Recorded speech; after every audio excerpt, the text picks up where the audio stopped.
All right, welcome to another night of Storm King's Thunder. Most of our players are assembled. Others are on their way. We're going to jump right back in.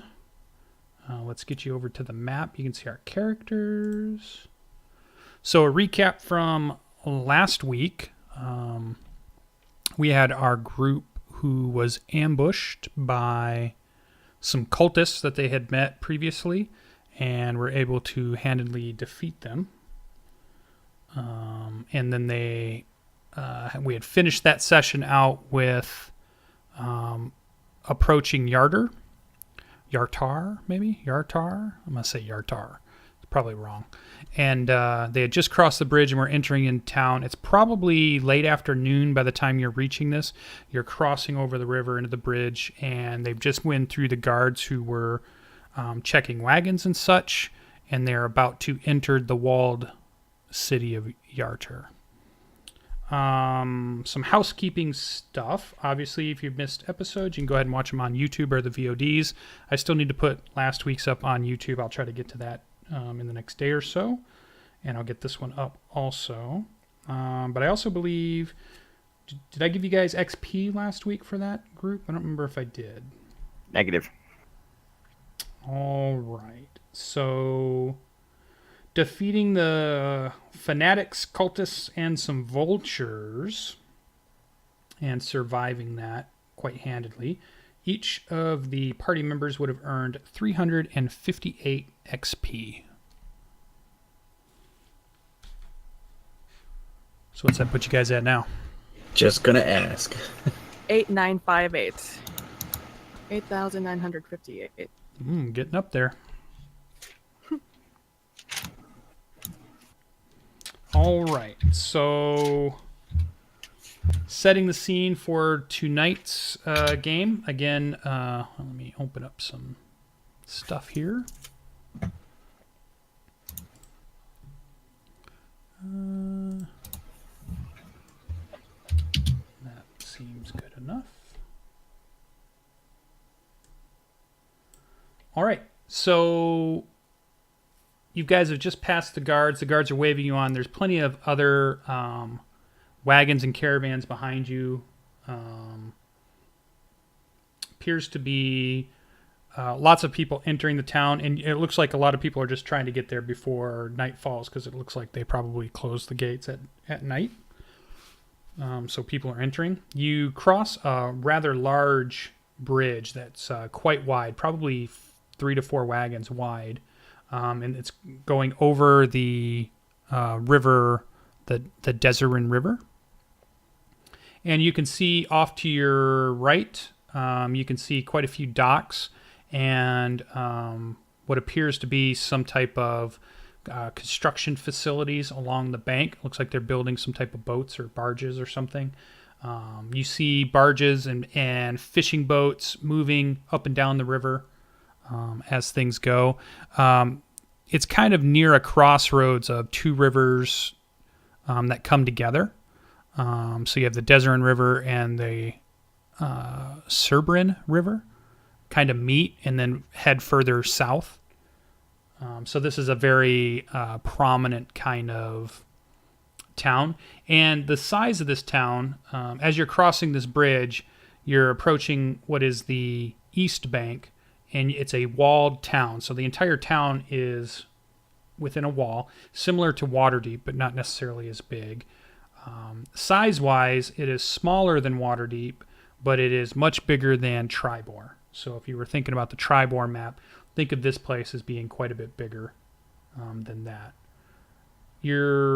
As you get through the gate that leads you into the walled town,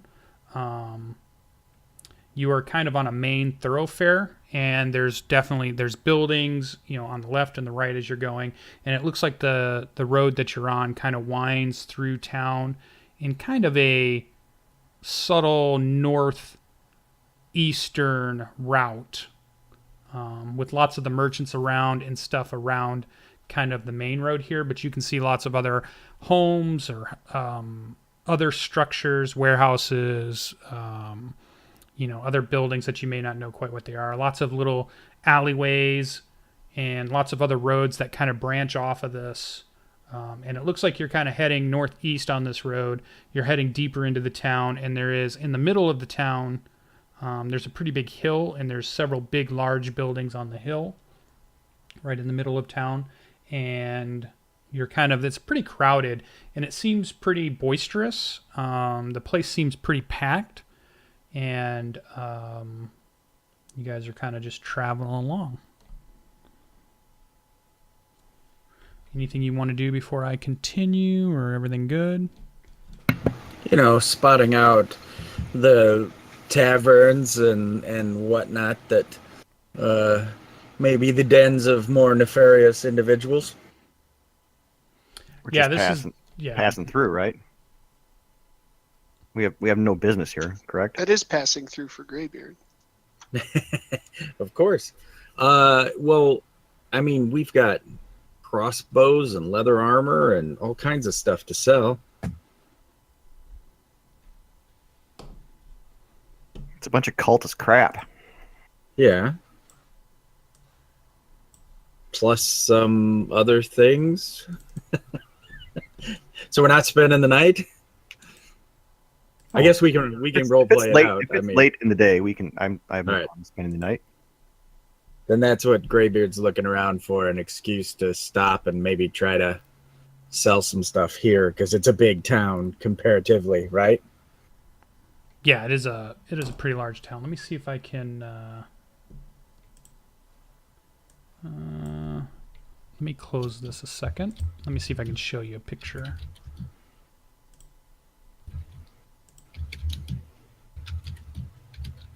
No. If I do that, can you guys see that?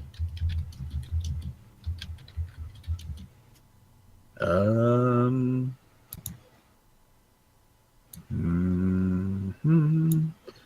going all up and down. I am not seeing anything but the map we already have. It says show to players, but I don't want you to... Well, GM notes only visible to GM. What if I do this? Hey, there's a town. All right, that looks like a town. Yeah, that's huge. Yeah, so I'll just give you a picture of it. I won't leave it up, but so you get the idea of what you're in. You're in a pretty big town.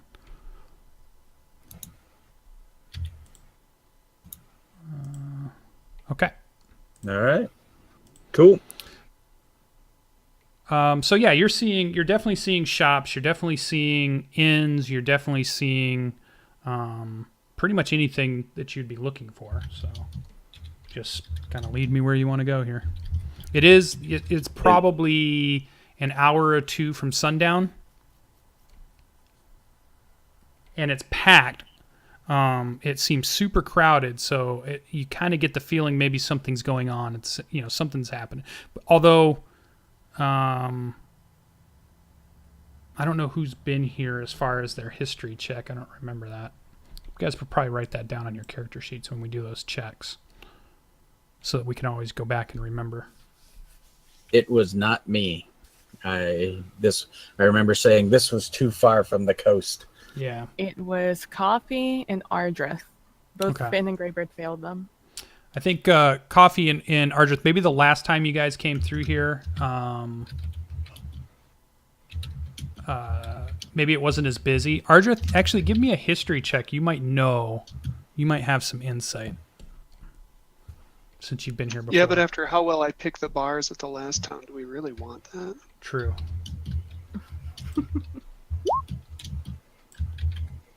Very true. Yeah. Actually, you know that Yartar is... they hold something called the hiring fair during the summertime. And what ends up happening is a lot of people looking for work come here at the summertime and offer up their services. So there's tons of people that are here for guard jobs, mining jobs, farm hands, guides, unskilled laborers. But it also, you'll typically get a lot of undesirables. You'll get a lot of rough and rowdy folk. You'll get adventurers. It's just this big, and the hiring fair, is kind of to the north of the town usually, and that's probably why it's so packed. Is that since we're at the end of summer, it's about to wind down. So the last groups of people are trying to find whatever jobs they possibly can before the summer's out.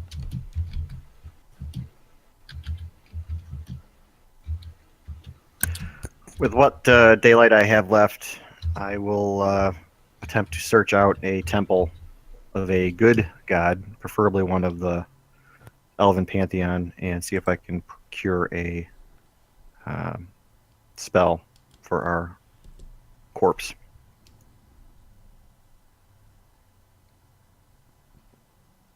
Gentle repose, I think is what it's called. All right, you're telling your group that? I'm telling the DM that. I gotcha. But are you just walking off, or? I mean, that's our goal. That's what we want to do. I Yeah. figured that's our first thing we're gonna do. All right, then Greybeard is just taking notes. Boulevards, armorers, where am I hearing hammers, that kind of stuff, Okay. and of course taverns and inns. So, wandering down the main road as you continue through the main thoroughfare, which runs all the way through town, you do see a temple. Where's that at?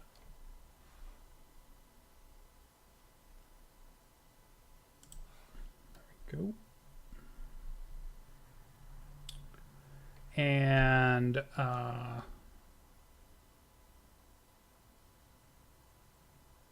you find a temple to Tymora, goddess of luck. Is that the only temple in town? It's the first one you come across. And I will move on. I shout out basically like some teenage-ish individual coming by, and I'm like, "Boy, where's a temple for a good god? Good gods, hoity-toity, something like that."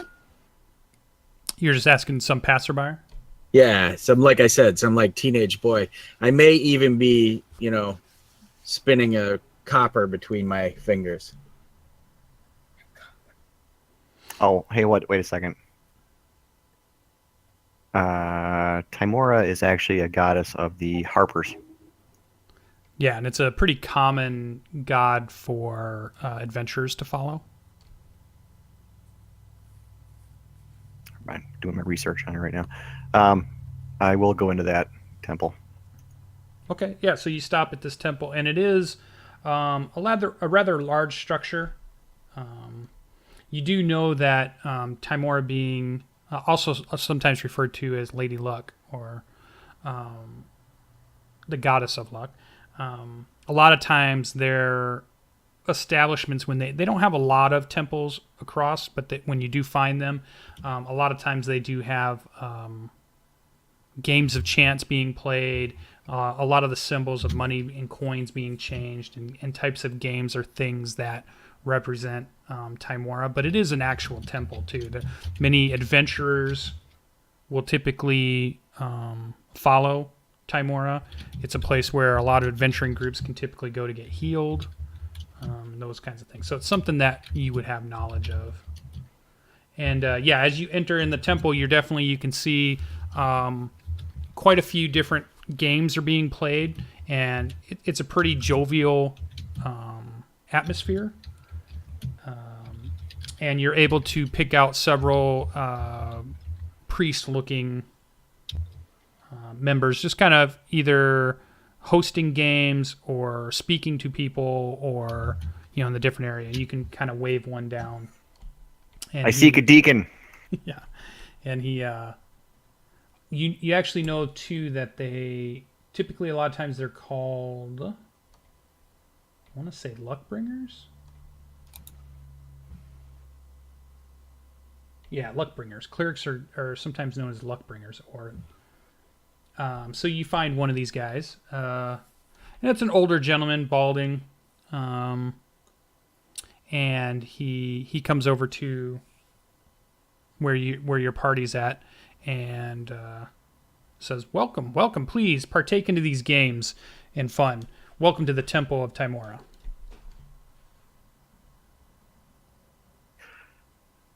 Thank you, kind sir. I cannot at this point take part in your games, but I do have a request for your holiness. And he does look at you and your group and realizes that you're not just townsfolk or, farmers or such. You're definitely the looks of the adventuring type. And he says, please, follow me. And he kind of leads you back into a hallway that leads out of this main room. And it leads into like an office area. And he has like an office. And he offers you a chair as he sits behind he has actually a chair behind a desk, and he sits and he says, please, how may I help your group? We have a fallen companion that we are taking back to his homeland, but he fell days ago, and we seek a simple spell of gentle repose to preserve his body on the trip back. And I will make sure to flash my Harper badge while we're talking. Subtly. Yeah, he says, and he says, and your name was? As he holds his hand out to shake your hand. My name is Finn. Well met, Finn. I believe this is something I could do for you. If possibly there would be some type of donation to the temple. And he kind of raises an eyebrow. I'll break my purse out. Oh, and he kind of waves it away. He says, oh, no. He says, you don't have to just... what I mean is maybe if you were to spend a little of that in the games of chance, you would gain Tymora's favor, and then that would definitely be a boon to this temple.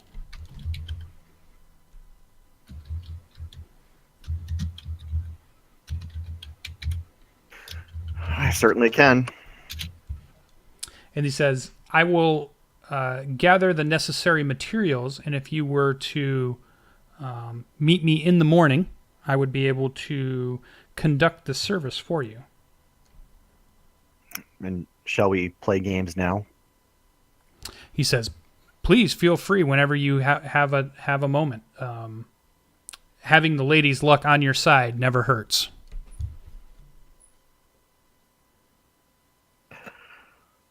Well, I know what I'm doing for the rest of the night. What about the rest of you? And go ahead and roll, let's see. I guess it'd be perception, maybe? Or insight? Let's see, where's your character sheet? Finn. Insight would probably be better. Come on, I've got an actual checked box next to my perception. I bet you do. Actually, everybody that's there in the meeting can roll an insight check.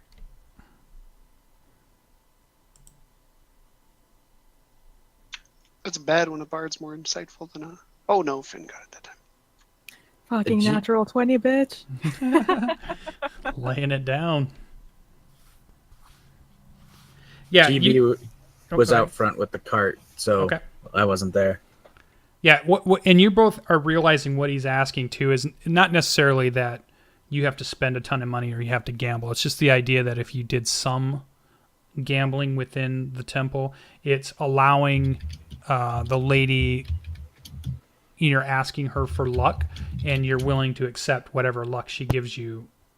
So it's not like you have to spend thousands of gold or anything. It's a very typical thing where you might spend, 30, 40-ish kind of gold, allowing the luck of the lady to possess, the game itself. And that's more what he's referring to versus having to stay there like the entire night or anything like that.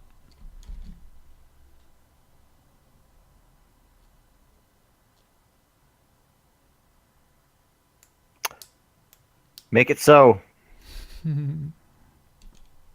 Okay. So he says thank you, and he calls for a servant and he's given him like a list of things that he needs for this ritual that he's going to perform, and then kind of let you guys be on your way. Oh, I'm gonna gamble. Okay. And so we've got one, and what's the rest of the group gonna do? Gambling sounds entertaining to me. Okay. How did we decide to divvy up what we took off the corpses last week? I wrote some of the stuff down that I gathered. We just never made that decision. Sorry to metagame there for a sec, or step out for a second. No, he should be. Yeah, your party should have that discussion. Because I think everybody just grabbed stuff, wrote stuff down, and I have no idea who took I will what. be happy to spend what I grabbed. Okay, this is what G cart of what he said. 2 cultist daggers, 6 light crossbows, and 6 times 40 crossbow bolts. Anything else, I hope you guys wrote down because GB was grabbing stuff. I got a potion, a cultist dagger. I don't have 13 gold, 16 copper, or 12 silver. And then there was a set of bracers, but I think Coffee had those because he was going to cast Identify. He was gonna get someone else to cast it. He doesn't have it yet, Nah. so I guess that's something we should do. Jarrel got 18 copper, 19 copper, so that's what, 37 copper and 11 silver. I crashed, so I wasn't there for the last part of it, but I don't think I got any items out of that. No, and I only got 22 copper. Pretty sure Finn didn't loot any corpses. Heathens. I made sure to put some looted corpse stuff inside Finn's saddlebags just for fun. He just thinks that stuff just shows up magically. 'Cause God loves him. Exactly. 10 out of 10. I mean, if we want to split it up, we could. It's just very little money. I just want to make sure we did it before I started gambling some of it away. Oh, that's true. So, do we want to divvy it up between the 6 of us? 7? How many other? 1, 2, 3. Is anybody else gambling or spending money tonight?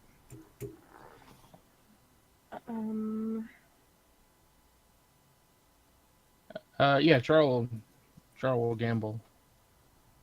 I mean, it'll depend on how much is gambling, but yeah, Jarrel will gamble. I'll follow if the majority of you guys go. Well, I'm kind of expecting Greybeard to go fence a bunch of stuff, stolen stuff. That's what I'm working on, or I'd hope to do. It'd be nice if I had a partner. I'll follow you. I'll totally go with Greybeard. Make sure you don't get in any trouble. All right. I don't think that's what he was looking for. Nope. The coffee's not here, so I'll back him up. So it's probably the best idea. I'm just saying. Nod will go with you. Nod will go with us. I'm not gonna hang around a church while Finn's gambling. Dull. At the same time, we're gonna wander through town with a celestial lion. He'll ride in the cart. Dude, that's so badass, though. Okay. Like, oh yeah. All right. Pop up with a lion? Like, who expects that in the middle of fucking the Sword Coast? Pull me like I'm a king. I'll flop up his hair before we get into any interactions. Put in Make him look girls. bigger. Put in girls. Nice. Give him a perm. All right, so I'll follow Greybeard. I'll follow you where you go. All right. All right. Well, we're gonna try to find a place to fence some arms and armor. Okay. So we've got Greybeard and Ian Yeah. looking for a merchant. And are you what's happening with the wagon? You're taking the wagon then, right? Oh, yeah, because it's got all the stuff. Okay. And you've got Nod with you. And then I'm hearing Ardreth, Finn, and Jarrel are staying at the temple.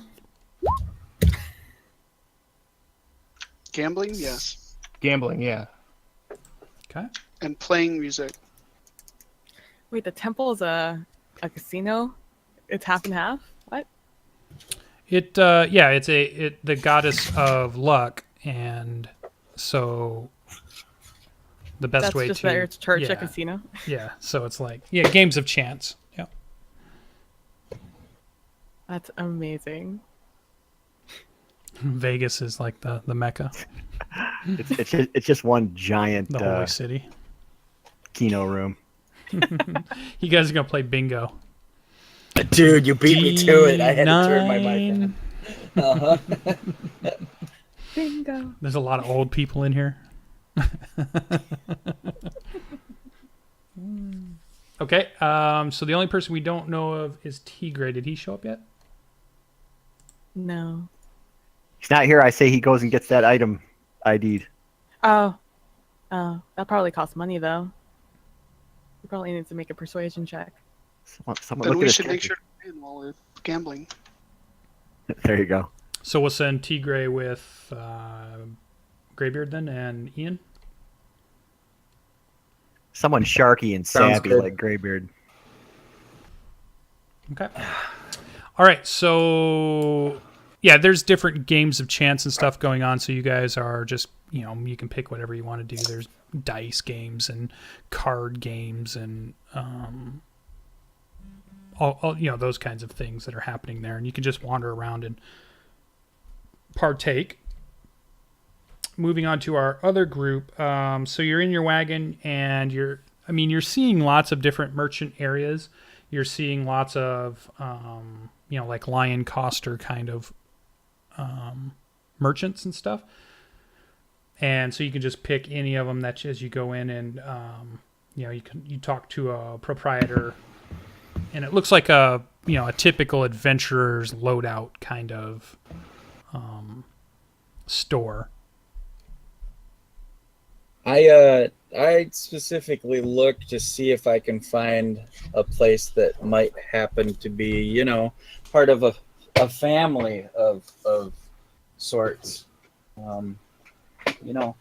with a certain reputation. Do you tell me, Greybeard, what kind of vendor you're looking for? No. All right. No perception score for you. Exactly. All right. So I'm just looking for a place to sell things. So I'm looking for the reputable stores. Okay. Yeah, and they're definitely all along the main thoroughfare here. You probably see one or two of them you can pick. You can just go into the first one. Do I see any? Oh, sorry. Go ahead. Because I had food because I'm starving.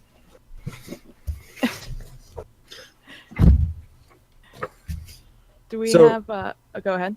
Oh, I've been freaking out trying to find this list, and I've shuffled through my notes like 5 times, went through all my books twice, and then I flipped the list I was looking at over, and there it was. So I'm good now. Okay. Do I see any adventurers as we go our merry on way? Yeah, there's the town's pretty full of just about every manner of person. You're seeing quite a few humans. You're seeing every kind of probably profession. You're seeing lots of fishermen. You're seeing farmers. You're seeing tradespeople. You're seeing townsfolk. But you're also seeing adventurers and caravan guards and merchants and adventuring groups, walking through. Go ahead and give me a perception check now that you're kind of taking a look at the crowd. Yeah, that's pretty good. You're also noticing it seems to be a pretty high ratio, or just, it's a bigger number than you've noticed in other places of half elves seem to be walking about. And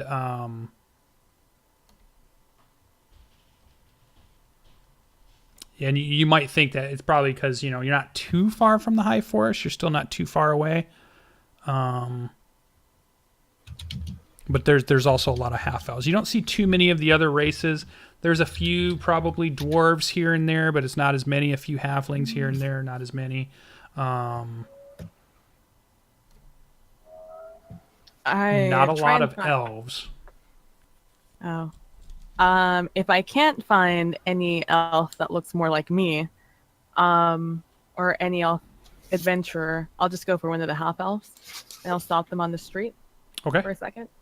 Yeah. You see a half elf woman who appears to be in like scale mail armor, has a shield slung across her back, sword on her hip, and she's walking kind of with another group that, very similar to like your group as far as looks and swagger and in the way they walk. I walk over there, and I'm taking Nod with me because he's my bud, and I'm like, "Hey." Do they stop? Yeah, He they says we shouldn't give you talk to strangers. they give you the head nod. She gives you like the sup, but doesn't actually say anything to you. Just kind of like the head nod. Oh, she didn't talk. That's good. We're looking for a place to sell things. Any places you've gone that you'd recommend? Yeah, and she kind of looks back over her shoulder and she says, I think everybody pretty much buys from the Lion Shield Coster if you're looking for a sword or something, or if you've got a couple of extra to sell, that's where I'd probably go. And she kind of, gives you the thumb over her shoulder towards a building that you can see that has the Lion Share Coster's symbol on the front of it. Just maybe a couple of buildings down on the main thoroughfare here. All right. I scratch Nod a little bit behind the ear, and I just give them a nod, and I turn back. Yeah, and you can tell that while you were addressing her, the group is mostly looking at Nod, and they're listening to you, and she answered you, but she was mostly kind of looking at Nod. And then, they just kind of give you that's kind of cool look, and the wave, and they're like, good luck. And they kind of continue heading on. Looks like they're heading to the north of town, and it seems like a lot of the adventuring types are heading that way. It's because I'm regal. I rub him on the head. Like a good boy. All right. I go over to Greybeard and I'm like, hey, Yeah. they say the Lion Shield Coster is pretty good. All right. Right over there. Let's head over there. All right. Meanwhile, Greybeard's just looking around trying to see over people's heads. Well, I'm on a cart, so I'm doing just fine. The thing I did want to ask is, are you and Nod speaking like Elvish or Sylvan or just common? Common. Yeah, common. Okay. All right. I basically am like, Nod, will you, guard the cart? Absolutely. Give a shout if anyone, gets close. I kneel down and I fluff up his mane a little bit, trying to make him look larger, more intimidating. He leaps up into the cart. Stands Perfect. proud. The cart creaks. All right. Yeah, it's quite the Get on in. spectacle. There's definitely the passerbyers are super interested in a white lion in the middle of town. So lots of people are there. Every now and then there might be kids that peek out around a corner and look at him and then run away fearfully and then come back, and it turns it into like a game. And then you see mothers and fathers shooing their children along as if afraid of what a giant lion might do. As you guys walk into the Lion Share Coster. And it's a typical, very, very typical building. It's the type of, adventurers, outfitters building you've seen before. The walls are stacked with all kinds of different equipment and gear. You guys have been in several, throughout your adventuring careers. And you see a human male, flaming red hair behind like a counter. And he looks like he's putting oil on some, maybe it looks like some type of leather armor piece of some sort. You're not quite sure what type, but it's definitely leather. And he has a pretty jovial look on his face, and waves to you, and as he sees you two walk in, and he says, "Who's in the lead of who walks in first?" I think if we can get through the door together. You can't. Yeah. It'll be a classic Ian Greybeard move where we try to like go you in both at the same try, time. yeah, and you bump Yeah. into each other, and you can't make it through. Look And then up one of you has to decide. RBF and grumpy face at each other. Bad cop, worst cop. Yeah. Yeah. And then I guess what I would do is kind of like bring my shoulder and elbow, like, in the back of her legs or small of her back. I guess I'm like 4'9", small of her back, and just kind of shove her in first then. And as soon as I feel him like touching me, I reach down and I'm just like smushing his face, like, get off of me. All right. So you guys come in, and the man behind the counter is like, "Oh, wonderful customers, I see." And he's kind of has a quizzical look. His face turns to a quizzical look as he sees you two interacting coming through the door. And he says, "I don't believe we get many wood elves and dwarves here. How may I help you?" Well, I see you've got a decent stock, but I have some items that were made by fire giants. He kind of raises an eyebrow and he says, "Interesting. So they're quite large?" No, that's the best part. A good-sized warrior could wear these. He says, "Well, I'm very interested, but I would have to definitely see the merchandise before we could go any further, Master Dwarf." And I reach in my bag and I pull out one of the breastplates from the orc armor, the plate mail. Okay. Yeah, and he starts looking at it, and he has on, like on a chain around his neck, he has like a monocle glass, and he pulls it out, and he makes a big to-do. It's like a flurry with it, almost like something he's practiced. Mm-hmm. And he starts inspecting the breastplate, and obviously these sets of armor have been banged up pretty good from you guys fighting. Yep. said Orogs. But he's looking at it and he's like, He says, "It's not a style that I think a lot of people would purchase." And he kind of furrows his brow, and you can tell he's thinking. And he says, "And is the condition of all of the armor you speak of such as this?" Supposedly, this was the good stuff that was left. Okay. Because it's only 3 suits. Okay. Yeah. He says, "I don't know if I could sell it. I don't know if anybody's going to buy orc armor, but the plate, as you can tell, is made of a fine quality of metal." Well, How much are you asking, Master Dwarf? I've got a whole lot. I've got some great axes. I've got some hide armor, some leather armor, some bracers, some crossbows. Looking to get, I tell you what, it's used gear. Give me quarter price on it. I sort of look at Greybeard. I look at him very inquisitively. Like, I tilt my head a little bit. Because this is certainly not how I thought this was going to go. Okay. This isn't the Greybeard I know, the one who asked for like 3 times the price of things. Where's the wheeling dealing? I don't believe I have a wheel in deal skill. Yeah, so I have a mighty thirst and and tavern brawling to do. Parlay with him. But you like money. Money is your favorite terrain. I know, but also too, like I said, someone with some charisma should have come on this trip. That's what I'm trying to say. I'm role playing a dwarven pirate. So Yeah, let's if I wanted money, I'd just club this guy and grab it.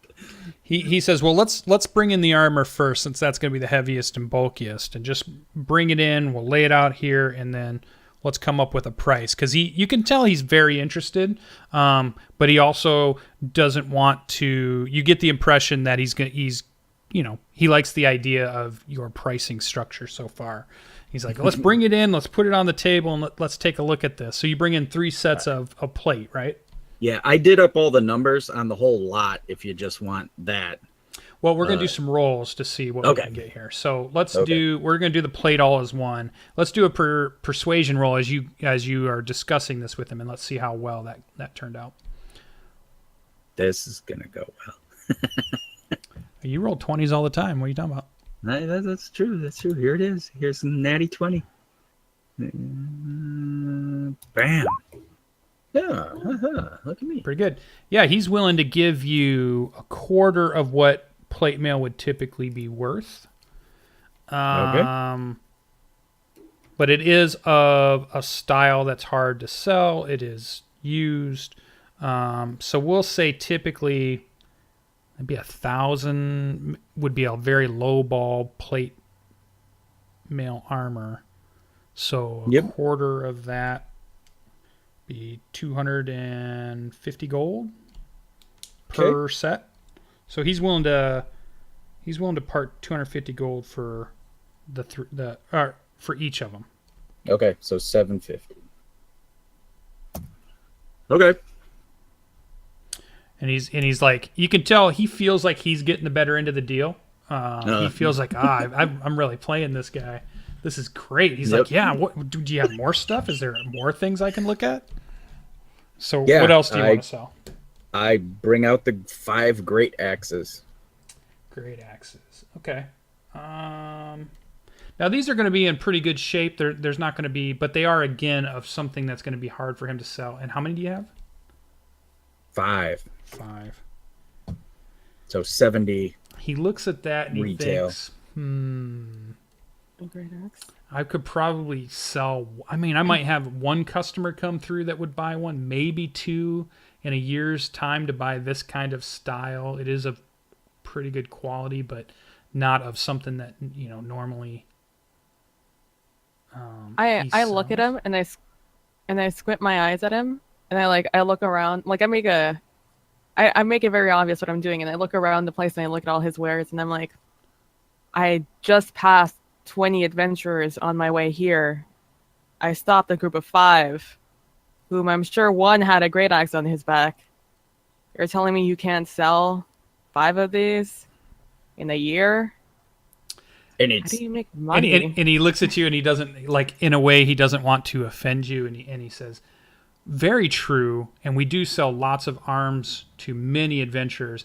The problem is these are clearly orcish in nature, and he's trying to say it as a person who's trying to not say something racist. Okay, all right, I can live with that. So he's like, I think the market's a little different for this style of great axe. Had they been a dwarven great axe, sure, I could sell 10, 20 dwarven great axes. But 5, he's like, well,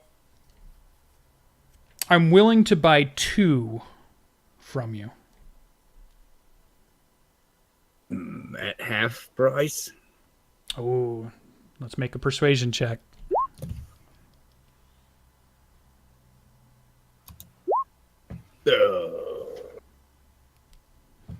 He's looking at him and he's like, oh, and he gives you the kind of the song and the dance of, it's just going to be so hard for me to sell this, and I really think if we stick with that quarter price of the value that I'll be able to, because I got to be able to feed my family, and I need to be able to make money off it also, even though it may sit here for a month or two, and he keeps going on and on. So he's willing to give you a quarter of what a typical great axe would be purchased. There are other stores in this place, right? There are other places to sell things in this very large city, correct? Well, we could just start yelling out front. I mean, we got a lion. People will stop. We're good. We could sell this. And I start reaching for the great axes. Just put them back in. We'll sell them ourselves. Okay, and yeah, he kind of looks at him longingly, like, oh shoot, he let something go, but he's not willing to overpay, and he feels you can kind of see a little disappointed look on his face, as if he botched the deal. All right then, and should we call Nodden with the crossbows? I think what I'll do is, I'll ask Nod if he'd be willing to play pack animal for a minute, and I'll stack like pretty much the remainder of it on him and kind of carry it in if he's willing. We only need one. I mean, this man didn't want to buy the great axes. Just bring in one. He'll look at it. He'll tell us he hates it, and then we'll try and sell it somewhere else. Okay. So I'm just like, hey, Nod, can you do us a favor and just bring one of the crossbows in? Yeah. Grab one and run it in. Okay. He has a little trouble getting through the doorway. He's pretty big, but he makes it through. Doesn't knock anything over, but it's super close.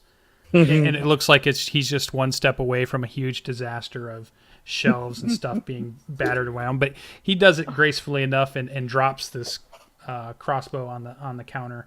I'm like a dancer. Thanks, buddy. I scratch him behind the ear. I'll go back out of the cart. All right. Yeah, so he looks at the crossbow, and the crossbow is more of a general kind of use looking crossbow. So, and he gives you the quirk. And he's like, "All right, Master Dwarf, this seems to be a pretty good quality. I'm willing to give you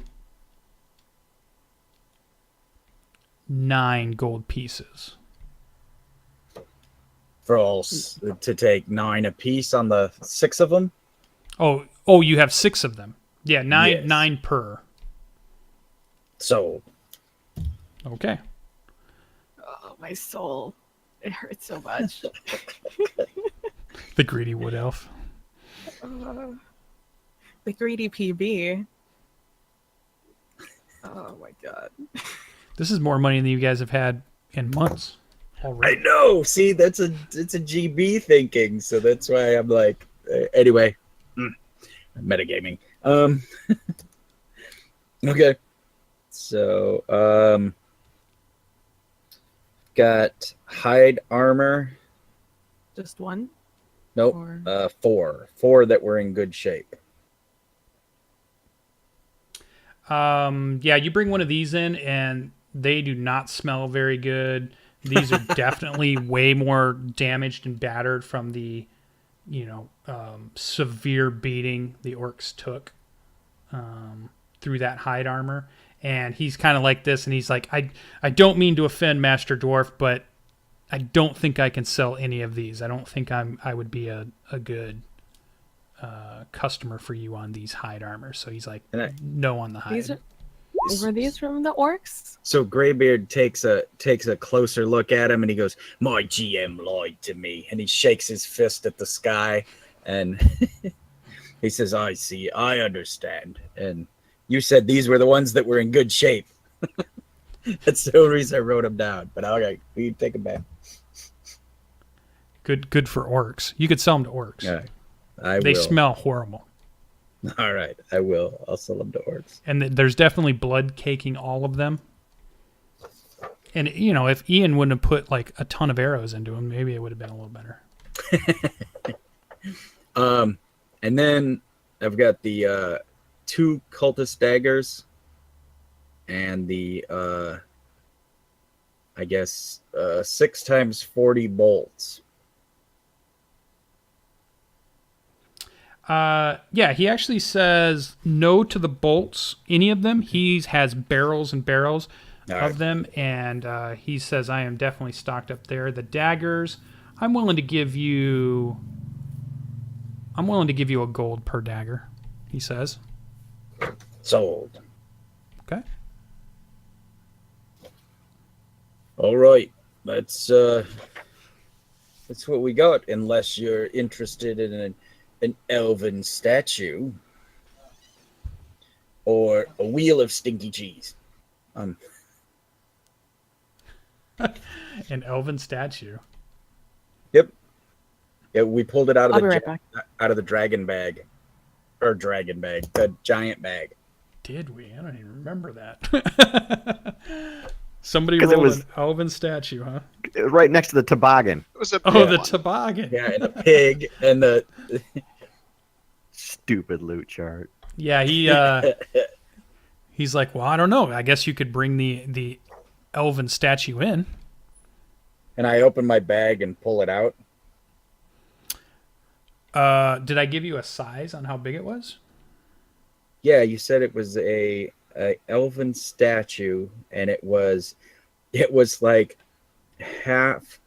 It was like an elf, but it was like half the size of an elf. So it was like a 4-foot statue or something like that. Because it weighed like, would you write? Or would you tell me?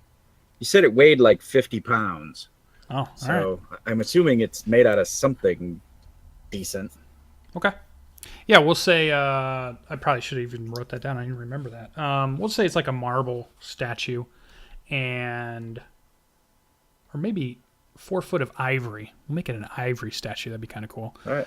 And it's a Ian, you would recognize this. It is a high elf. I think she had to BRB. I heard a Yeah, that's door fine. open. But it's of a high elf, and it looks like a high elf in some type of priest gown of some sort. So yeah, you kind of show him it, and he looks at it, and he's like, It's like, no, I don't think I could sell that. All right. I just thought maybe. All right, and And, he kind of reaches out to shake your hand. He says, "Wow, it's been great doing business with you, Master Dwarf." And he Always. tells you his name is Vesper, Ah. who All right. owns the lion's share coster in Yartar. Whisper Lion's Share. Well, I'm Greybeard, part of the group known as the Six, and I got 18 strength. I don't crush his hand, but I put my hand around his in a way that is like iron. Like if he were to try to pull his hand away, it would not go anywhere, Yeah. kind of thing. And then I shake it, and I'm like, "Heroes of Nightstone, those who defeated the fire giants of Tribor." Yeah, and he shakes your hand, and he actually has a ledger where he's writing it down, and he writes in there, that he got these things from the Six. He writes it in there, and he's like, "Well, thank you for choosing my establishment. I hope are you off for more adventure?" He says, "I could always use more items of magical nature, which seem to sell quite well here." What might you have lounging about? As Ian's like looking at other stuff, I'm gonna take this moment, while she's gone, to say, what might you have in the house that might be of magic repute? Well, he says, actually, that's the thing I'm looking for, is that I've been sold out since the hiring fair has been on. All the adventurers have come through town lately, and it's just about over, and everything will die down. So I'm trying to stock my shelves as much as possible because I am sold out of everything. Well, I'll talk to my companions and see if there's anything they'd like to get rid of.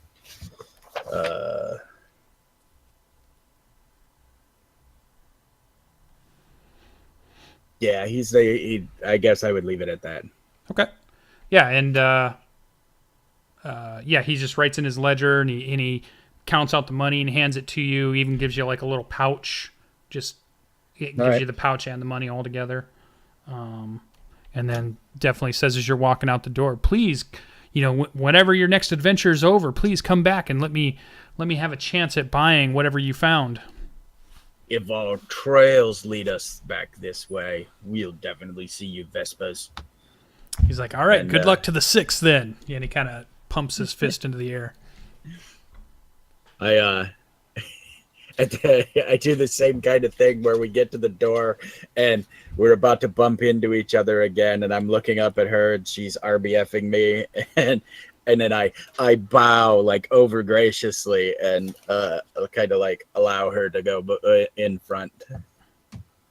I straight up roll my eyes at him and I go through. All right. Yep. You guys are back out with Nod at the cart. Again, there's some kids that come up and are looking at Nod, but not getting too close. And there's lots of people still moving about. So He still barks at pretty him if they get bustling. too close. Yeah, like a little cat bark. No, like a big dog bark. He's never actually seen a lion. I've got no idea what they sound like. Have we ever seen a lion? Like I've been Clifford meaning the to Big ask Red this for a Dog. long time. Do we know what a lion is? I would think you would. Yeah.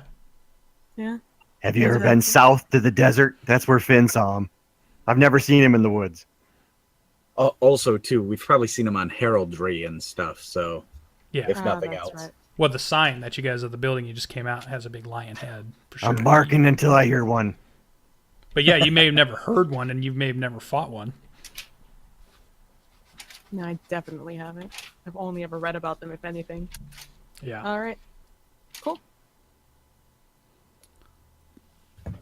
All right. For the gamblers, you guys can decide how much you overall would like to wager, I guess, and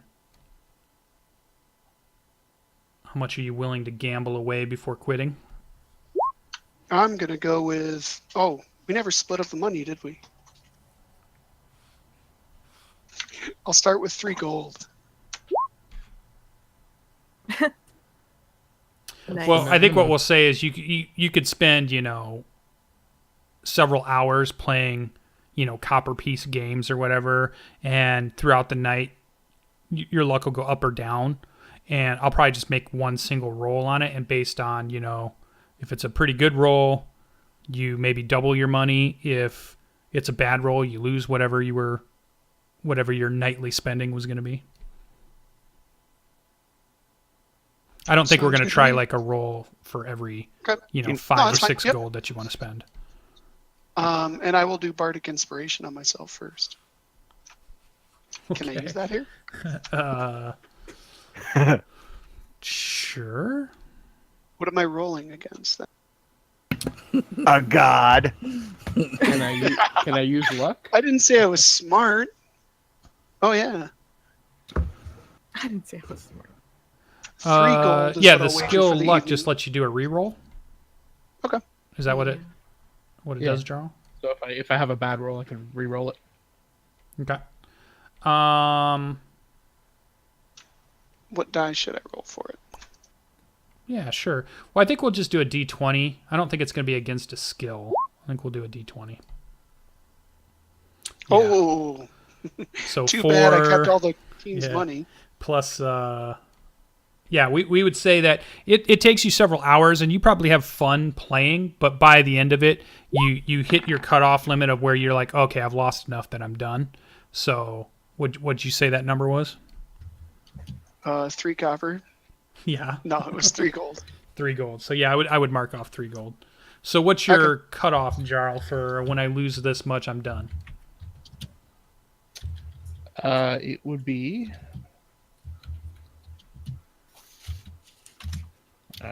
37 copper, 11 silver. Okay.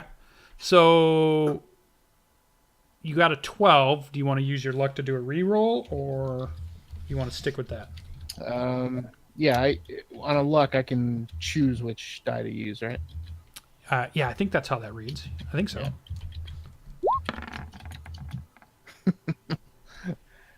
You know what?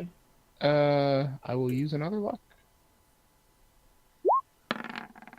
There we go. Okay, sticking with the 19. Yeah. All right. Yeah, you are able to double your money. Sweet.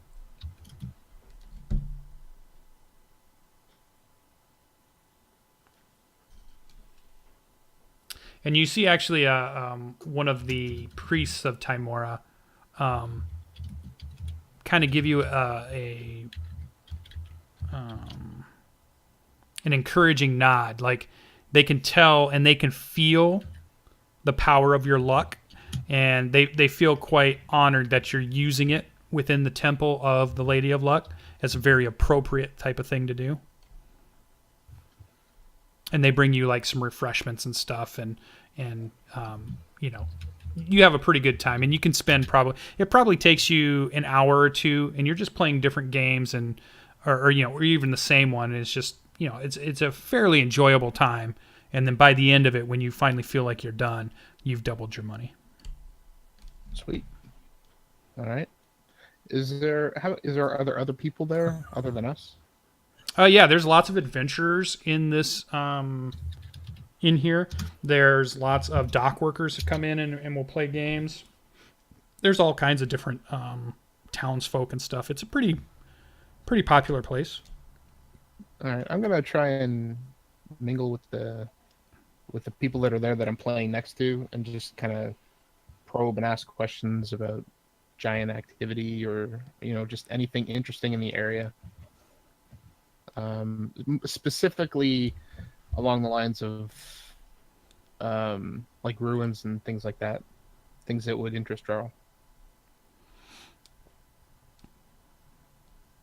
Okay. Let me think through that. Logan, do you still need to make a roll? I'm just going to take a shot at religion to see if I could guess or estimate what the spell components for something like this would run someone who is going to cast it. Or maybe not religion. Maybe there's another, like arcana. Probably arcana. Maybe? Yeah, but it is a cleric spell, so it might be religion. All right. Well, none of them are very good. I'm gonna dump 15 gold. I clearly have no idea how much it costs to spend or to cast. Yeah. So go ahead and roll your d20, but also give me a perception check after you roll it too. So 2 rolls. Okay. All right. So, and you were going to spend how much at 7? Did I say 15? Okay. Yeah, and what you do notice is there's one of the priests are kind of watching you play, and he's watching you bet, and you've lost the 15 at this point. And he kind of gives you this look as you kind of meet eyes of, you should continue to play. All right, he'll keep playing. Okay, what's the next amount? I'll do another 10. Okay, give me a roll.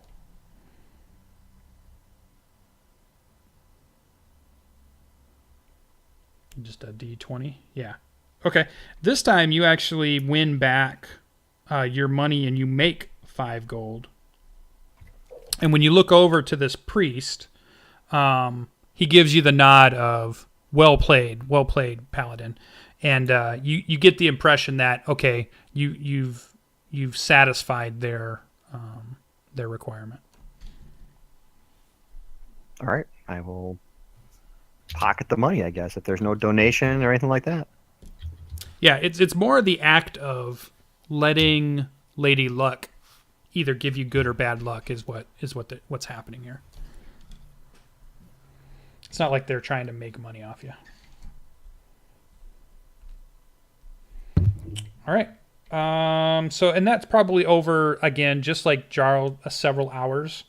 Jarrel, as the people you're talking to, you get some, a few stories here and there. Definitely, there's been giant activity, especially along the Evermore Way.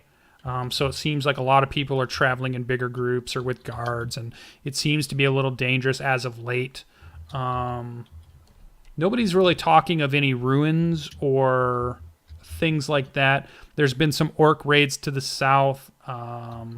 There's even been some stories or some rumors of some elven warbands that have been riding around and nobody knows why or where they're going or what they're doing.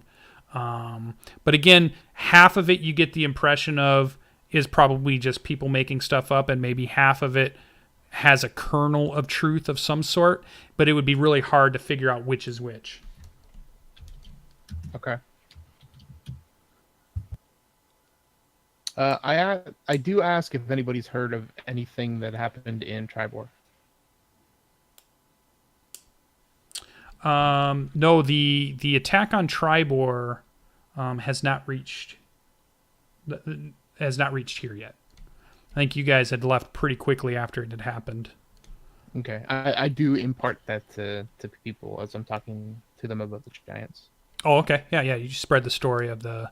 Well, give me a context of what you're telling them. Like, not like the whole thing, but so like when an I asked embellished if there's story. any giant or... activity, I do mention that there was an attack on Tribor a few days prior.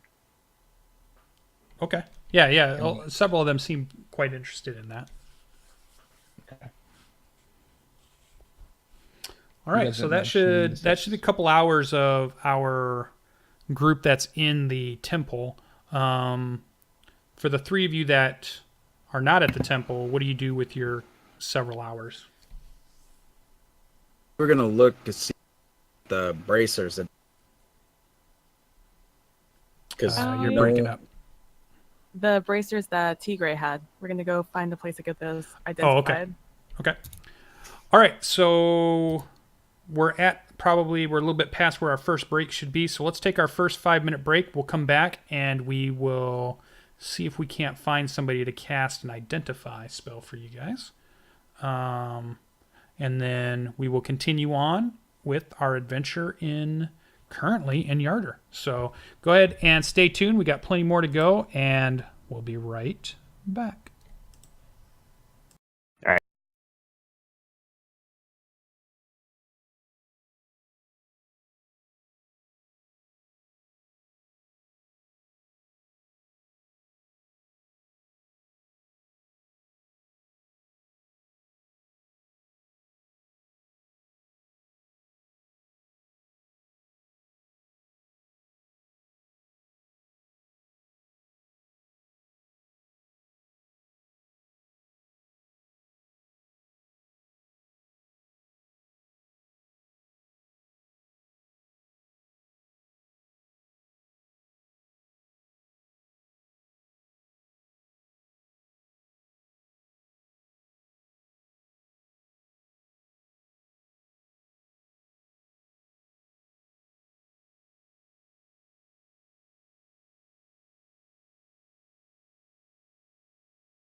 It'll All take right. time. Jumping back in as players are getting back from break.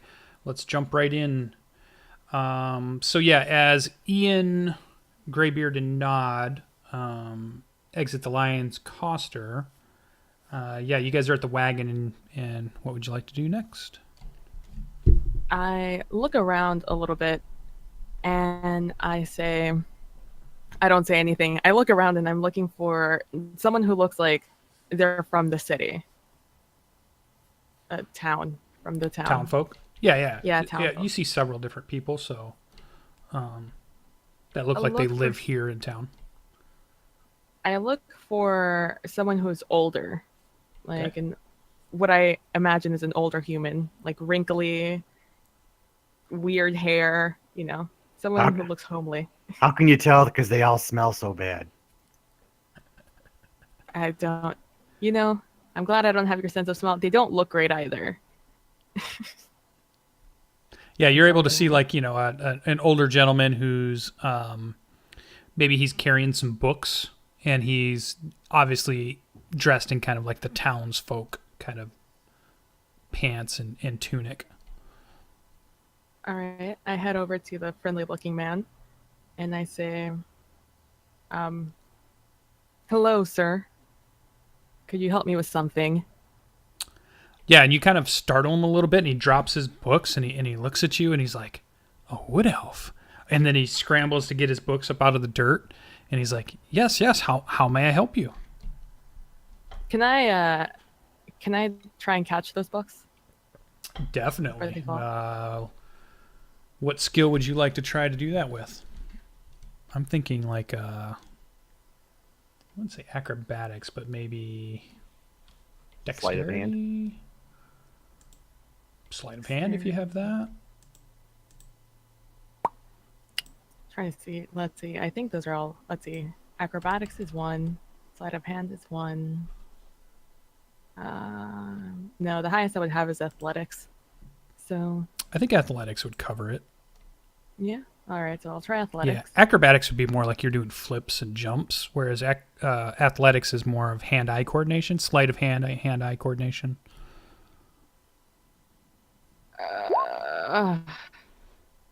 11. Yeah, you're able to actually catch them before they fall. All right. I catch them and I hand them back to him as he's startled and looking at me. Okay. And I say, "Here you go." Do you read the book, the titles? Oh yeah, sure. I glance at it. Oh, you're nosy. Cursed books. Yeah, you're mesmerized. You can no longer think.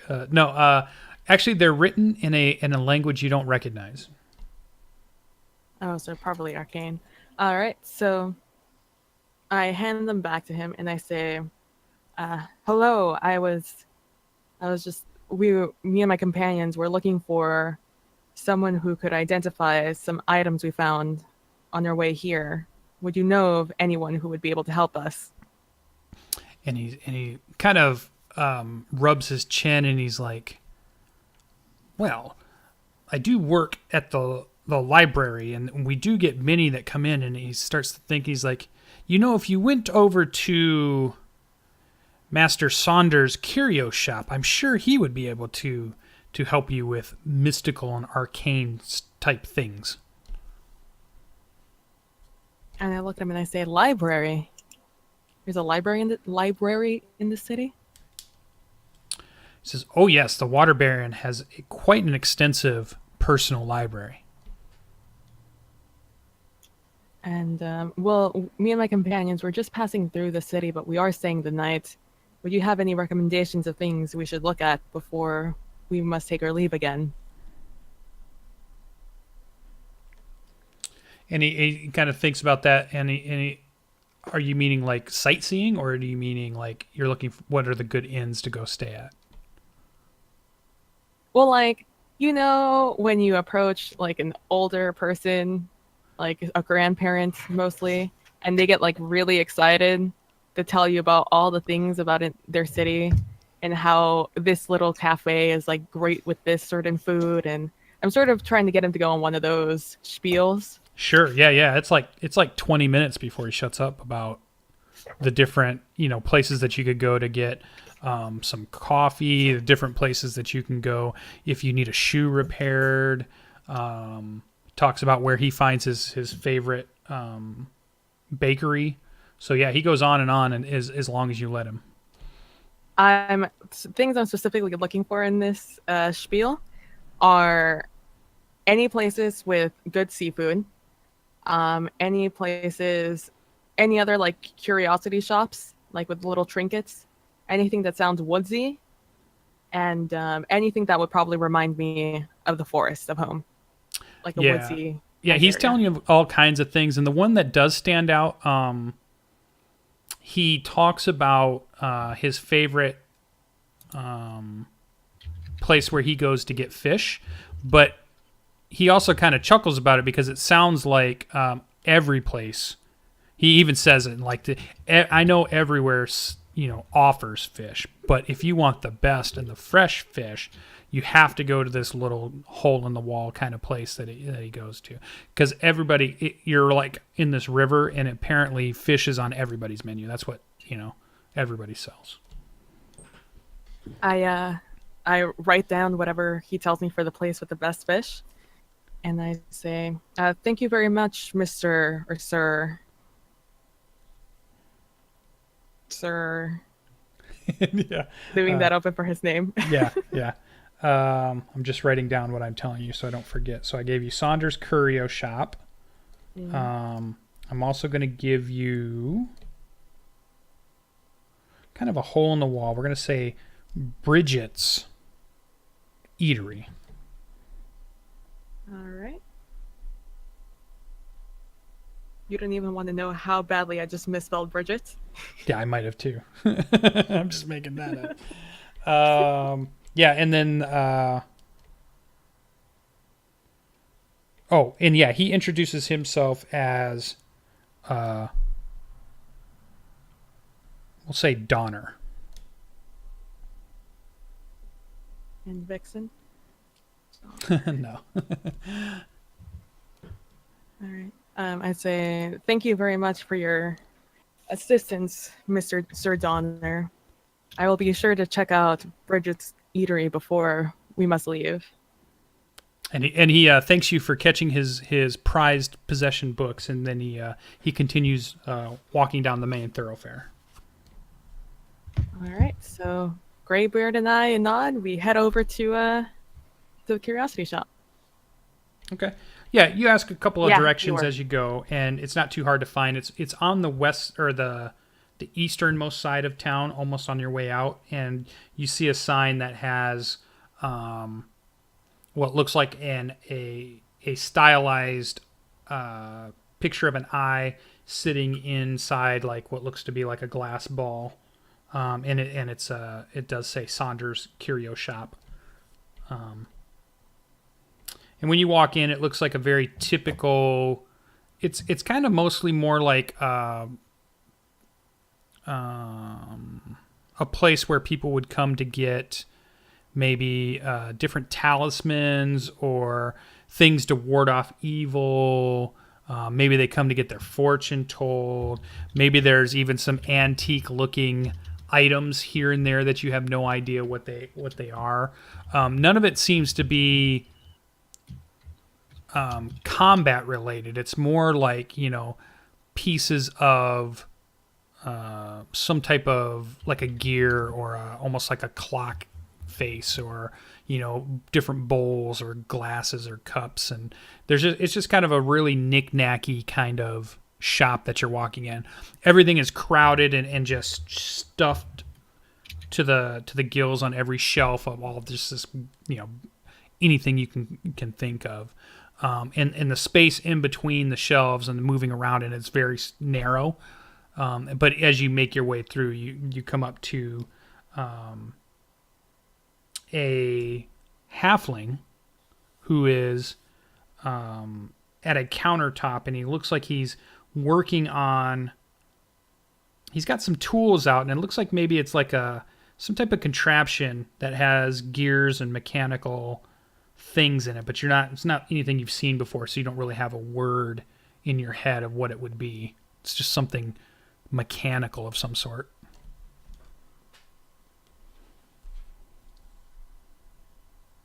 All right.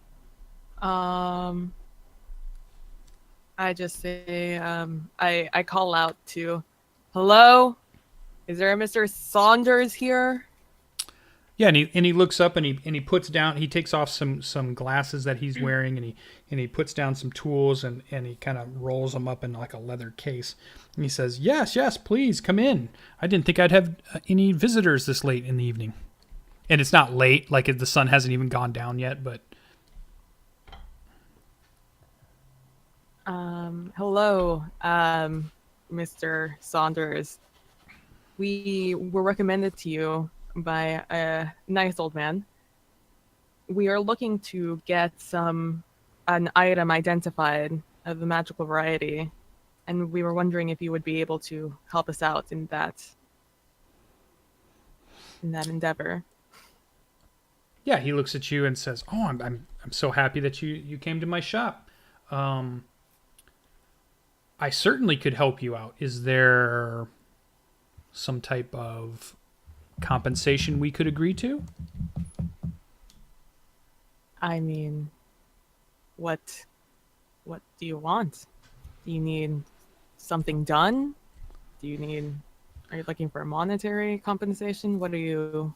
Yeah, and he kind of gives you the I mean, normally when somebody would like me to identify something, it would not be unheard of if say I were given 50 gold. Apologies. I'm just accustomed to back in my old village, we work more on the what is it called when you help each other out? Barter. Well, not like Communism? lower communism. Yeah. Oh, yeah. Where I do a service for you, you do a service for me. That sort of deal. And I just say that, yeah, I'm just more accustomed to doing a service for one person and they do a service for me. Apologies. You're horrible at this. Oh, you and gave me guff at that last shop. yeah, Oh, and right, he gives you a look of 50 gold. embarrassment. He's like, "Oh, I do not wish to offend you, No, not Lady you, Elf." her. And he's not even talking to you. He's just talking to her. He's like, I don't mean to offend you, Lady Elf. I'm a simple merchant, and we just deal in monetary trade most often." Oh no, the apology is all mine. And I look over at Greybeard, who's just speaking to himself at this point. And then I roll my eyes.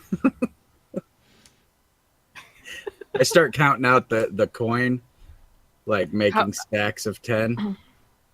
I'd say, you said 40 gold? Did I hear that right? Are you... Go ahead and make your persuasion roll. Is that your trying to get him lower? Are you hard of hearing, my lady? And Greybeard squishes his face like, Yeah, give me a cool persuasion roll. Fuck my life. No pressure. A 0. Yeah. A -2. That's so good. He's like, "Oh, I'm sorry. I definitely must have misspoke. What I actually meant to say was 50 gold pieces, and I could certainly provide the services you require." At that point, I'm like 48, 49, 50. There we go. All right. And as he's saying this, I started taking out the bracer from my pack or our bag, wherever we have them. I think Tigray has it, but yeah, he'll hand it over to you. And I would like to, I'm hoping for the comedic effect of I turn around with the bracers at the same time as Greybeard is handing him the money. So we knock into each other. Okay. Yeah, and the All money, the like half of stacks. it drops on the ground now, and the other half is on the counter. And Greybeard, you're looking at the money on the ground now. All right. And I start putting them back into 10 coin stacks again. So there's 5 10-coin stacks. Yeah, so he goes in the back room and he comes back and let's see. Just so I know. Does Identify have any spell components? And no, I genuinely couldn't remember if he said 30 or 50, so I decided to just like go with the halfway point. Yeah. Good call. Yeah, so he comes back and he has he apparently has an item. He also has an owl feather. He has like a little brazier, and then he has a pearl. And he puts these into the brazier, and he lights it with some type of greenish flame. And he uses this, what appears to be kind of like a wand. It's, other people might look at it, it might almost look like a branch or a stick. Those of you that are more arcane would maybe recognize it as a wand. And he casts a spell as he goes through the verbal, somatic, and material components of this spell. It only takes just a second. It takes about a minute to cast. And then you kind of see the flame leaves the brazier, and it floats and then kind of engulfs the bracer. And now the bracer has like this green flame around it. And as he's looking at it, he's like, this has a darkness to it, he says. He's like, where did you get this? Believe it or not, off of some cult members that we murdered earlier on. Cultists, he says. Maybe that makes sense. And he's peering more at it, and he says it appears it has a spell imbued in this bracers. And he's looking at it, and he's continuing the spell. Oh, I wrote that down somewhere. Hold on. And he says, yes, it appears. And now that you could see that the flames are actually kind of showing you what appears to be like edging and artwork that you didn't see it. They just look like plain brown bracers when they were sitting on the counter and as they were sitting in the pack. But now the green flame is tracing out what appears to be like this art of wind and clouds and such, and it just kind of brightens up, and it says it looks like it can cast a wind spell, and it looks like it might be once a day before it loses its energy and then must recharge. Yeah, well, that would explain that wind wall thing during the fight. Oh. Yeah, Thank and you. so the name of these are the Bracers of Wind, and it can cast a Gust of Wind spell once per day. Whoever ends up taking that. A gust of wind. Okay. Cultist fart. And so the flame kind of, he mentions some other arcane words, and the flame jumps back to the brazier, and then he's like, anything else? And even his eyes kind of glow a little bit of the greenish flame, have that little bit of green tinge to him. He's like, anything else? All right, but sworn to secrecy on this one. And I lean in conspiratorially, and I start to pull the rod out of out of the bag, and it's like feet long and like 10 inches around, and it's like 100 pounds, and I rest it on the counter. Yeah, and he's looking at this, and again he says several words, and the green flame jumps up, and it engulfs this giant rod of black metal, kind of like a black iron, but you're not sure if that's what it's made of. And the flame flares up, and he almost jumps back, and you see the flame almost wink out, like it startled him. It's almost caused him to lose control of the identify spell, but he gathers himself, and he says, "Again, what dark magic is this? Where did you find this?" Believe it or not, from the pocket of a giant. Dead fire giant. He's Yep. a fire giant. It's like, he says, "I'm not sure what this is. It does not appear to be a weapon. I think," he says, "I don't know if I'm powerful enough to divine exactly what this is, but I think it's used to find something." Oh, All right. Ooh. okay. Is it still a thing? I mean, will it work? Or did it already find it? He says, "No, it does not appear to be damaged. It appears to still be functional." And he says, it looks like there's this phrase you say. He says, "I'm not sure what this language is. It's not one I know. But it looks like it's triggered by a phrase, and then it has some type of divination magic attached to it. But it's quite powerful." And he doesn't know the phrase? He can see the phrase. He doesn't know how it's all pronounced, and it's in a language he doesn't know, but he can write it down. Right, that's Good. awesome. Yeah. Could you write it down for us? Yeah. He takes out a piece of paper, and he's able to write they kind of look like, they resemble a little bit of like Dwarven runes, but they're not Dwarven. They give you that idea when you look at them, but they're not anything you're recognizing. And he writes it out, and he says it's clearly a spoken phrase of some sort, but I don't know the language. And neither of us do either. What languages do you know? I know Common, Elvish, Giant, and Sylvan. Dwarven and common. Yeah, it is in Giant. Oh. Well then. What does it say in Giant? It seems like it's nonsense words. It's not like actual words, but you would be able to phonetically say it. It's kind of like saying, like e pluribus unum, or it's like it's definitely a phrase that now that you've seen it, you could probably utter. All right. Well, I take the piece of paper he wrote it on, and I throw it in my pack. And is that all we have, Greybeard? Yep, that's it.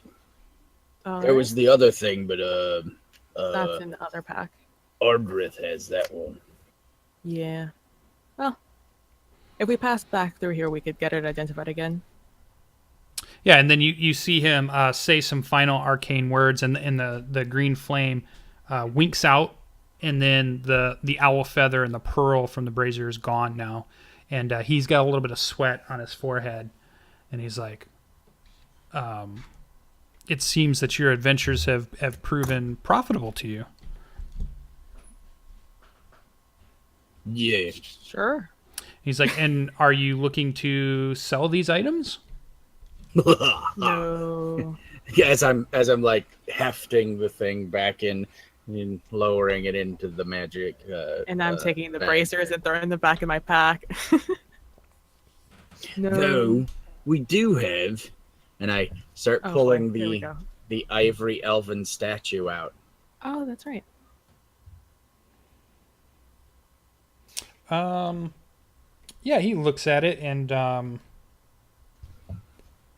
he says, "Oh, this is very interesting."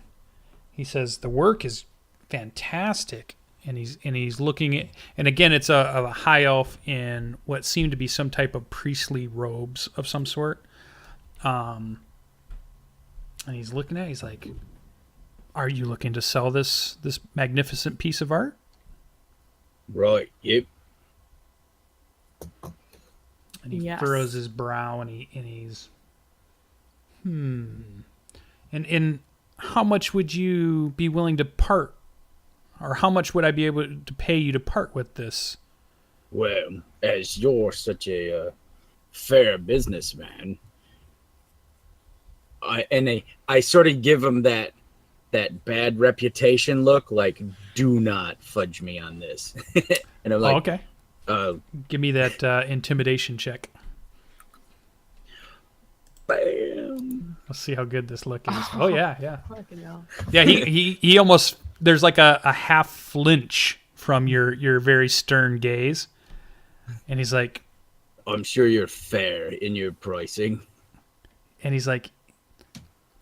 yes, Master Dwarf. He's like, I would be willing to part with 100 gold for this statue. Sold. Okay. And he goes behind his counter and he pulls out a pouch and then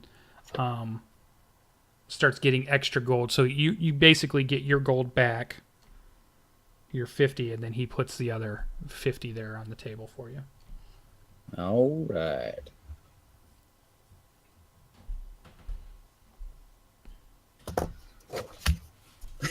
And Greybeard almost like asked him where a dwarf can get a good mead in this town, but then he looked at him like, it's a halfling, and is like, nice do business with you.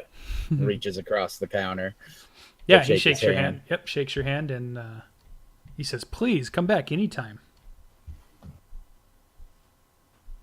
Have we asked anybody about inns? Has anybody told us about a good place to stay the night? I Yeah. know all the good inns in town. Yeah, when you were talking to Donner, yeah, and you know of two that are probably pretty common. There's the Inn of the Glowing Gem and the Tired Traveler Tavern would be a couple places that Ardreth would also know about. All right. And they're very, their crowd caters to basically the adventurer type. What were those called again? I'm sorry. Inn of the Glowing Gem and the Tired Traveler Tavern. Cute. Hey, and a world question. You had said that the fop she was talking to earlier said something about coffee. How prevalent is coffee in the Forgotten Realms? I would say in the big towns, so like Waterdeep, Yartar, these are places that are major trading hubs, and you would probably be able to find something like that. You wouldn't have probably have found it in Nightstone. Would have been hard to find probably even in Tribor. Tribor is a little bit smaller of a town. So the bigger towns are the places where you're going to find that's imported. It's not grown or made here. It's imported. Mm-hmm. All right. And then at some point, I guess I would have asked, so now that someone said coffee, Greybeard's like got the shakes for it. So I would ask Ardreth at some point if the inns he suggested, either one of them would serve coffee. Yeah, that would be something that you could acquire there. Okay. All right. Why, Otherwise- yes, and fine coffee at that. And it would be like a delicacy too. It'd be something that you would get as like as a treat. It wouldn't be. Right. It's probably not as prevalent as like drinking it every single morning type thing, but more of like a holiday or festive things, or they treat it more of like a dessert type drink. Excellent. And they say you can go over to, there's this new place that just opened up called the Buck Star. I'm just kidding.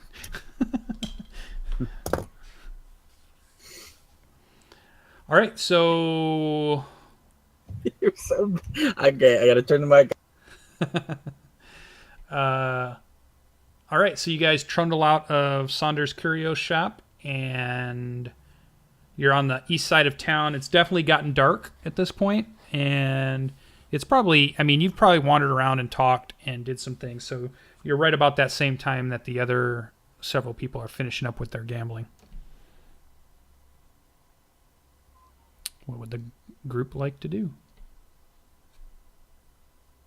Find some place to sleep. Yeah. Let's head to either the Tired Traveler or the Glowing Gem. Yeah, either one is fine. Which one would you like to go to? Well, the inn is an inn. Whichever one is closer to the church. All right.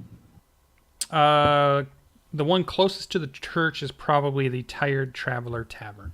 It does have rooms, even though the main floor is a pretty big tavern. It does have rooms upstairs.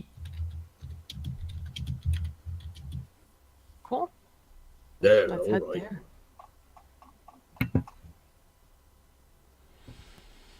All right, and yeah, you guys walk into a very typical tavern. Obviously, the lower floor is all lots of tables. There's serving people going back and forth. There's a bar. There's a band playing, a bardic band of some sort playing. It's filled with a lot of adventurer types. There's a few other town folk. Look like some dock workers come down here to drink.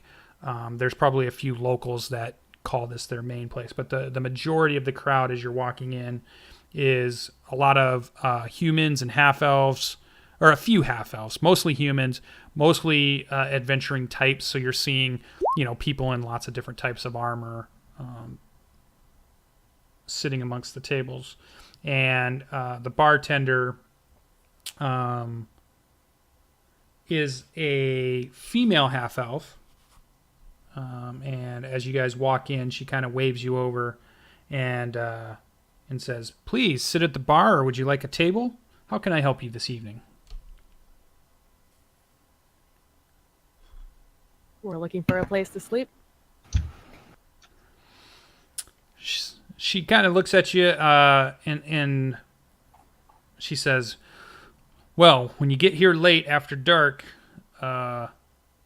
and with it being the hiring fair, you're lucky there's even just a few rooms left." She says, I have 2 rooms left if you're interested." Sold. Yeah, that works. Okay, and she says they're that 5 silver piece per room. Oh. Okay. Tigray covers that for us, right? Everything's on T grade tonight. That's so kind of you, Tigray. Thanks so much. You're awesome. And then she just mentions that you can you're feel free to have a meal, but all you have to do is go up the stairs, and your rooms will be down the hall. At the very end, there will be 2 doors that are adjacent to each other at the very end of the hall, and those are your 2 rooms.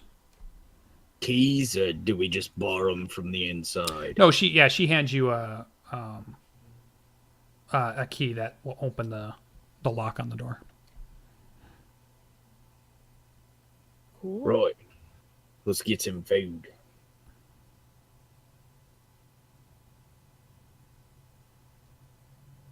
Sure. All right. Let's find a table. Let's sit down. Is there a table? Yeah, it's pretty packed, but you guys are able to get to a table and sit down and have a meal. You feel free to use the same menu we used for saloons. Is Nod in here just with to keep us? it easy. No, he's out in the cart. Oh, Guarding the horses, obviously. obviously. We're just lugging around horses. It's too crowded in there. I don't blame you. Barking at people. Ruff, ruff. Yeah, there's a place out behind the tavern where people are putting, horses and carts and things that you're able to park it back there. What are you going to do with Gelrun? Oh, He can stay in that cart. Nod can watch him. Watch over him. Okay. That's right. I forgot that the casino didn't keep him. Okay. Okay, yeah, and it's just a typical night. I mean, if you guys want something as far as food or such, you can just get it off the menu and mark it off your sheets. As far as if you buy something, you can have whatever you'd like. 2 orders of bacon, pork pie, an order of sausage and gravy, a pitcher of mead, and a pot of coffee. Coffee's the only one I don't know. It'll be the same as like the wine. Okay.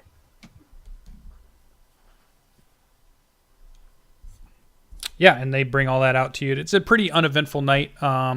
There's obviously good music being played. If bardic music, it seems to be like a group of 3 musicians. They may even be adventurers. You're not quite sure. They have the look of traveled people. It's your very typical tavern evening, but uneventful. You guys can do stuff, or we can skip to the morning. I, of course, at some point, nudge Ardreth and, show these chumps up. Come on, play us something. Or is that against guild rules or something? All right. And I will go into one of my better songs. I'm just trying to decide. And I will play it on my Citern, which is a smaller guitar kind of an instrument. Nice. Let's you can do a performance check, but I'll let you use advantage, so you can roll advantage on it and see how well you do.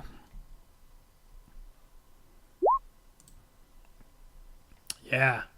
So you kind of playing through it, and you can tell even after the first couple notes that it feels like this is one of those times you're playing it the best you've ever played it, and you can really feel that the crowd's into it, and you're even hearing maybe some people who are maybe kind of singing along or humming along, not too loudly as in to interrupt your performance, but a little harmony coming out of here or there, and the crowd is really enjoying the performance.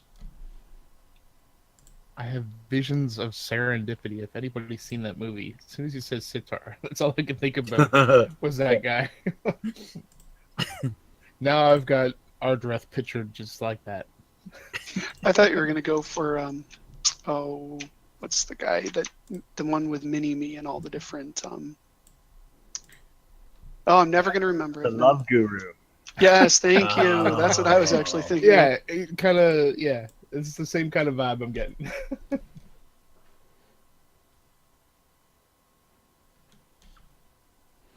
Yeah, Greybeard, you're quite impressed with Ardreth's song that he's played. It's not one maybe you've heard, but it's impressive. Right, there it is.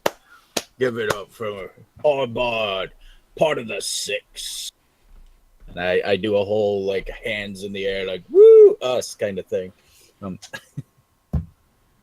Yeah, and towards the end, there's a cheer, and as you complete, a servant kind of brings over, or one of the servers brings over a big, tall glass of mead, big mug of mead, that apparently one of the other adventuring groups has bought for you. Thank you. And I'll give him a nod back in the other direction as I jump into another song. Okay, yeah, you can play. And I think I'll spend the evening drinking and playing music and reveling. Yeah, okay. Yeah, it's a pretty uneventful night. I mean, you guys can... everything seems to go, just like you would think a typical pleasant evening at a tavern. Good food, good drink, boisterous crowd. Ian, you notice that GB isn't drinking. He's got a pot of coffee. And I'm just assuming with your huge perception that you would notice that it's not alcohol. It's just the coffee. Oh, interesting. All right, I log that in my brain as we continue on our night. And anybody that's perceptive will note that even Jarrel is tapping his foot to Ardreth's music. Nice. My scowl is not as deep. For once. And GB is spending his time like scoping other folks, making sure none of my stuff disappears. Because if there's adventurers, there's rogues. Okay. Yeah, the night pass. The night passes. It's a pleasant evening. It's one you haven't had in many evenings of camping out or being at towns that were attacked or constantly being on the move. It's kind of like a throwback to pleasant times in Waterdeep, or hanging out at Saloon Smile in between jobs. A nice respite from your adventures. But yeah, and then the night carries through, and then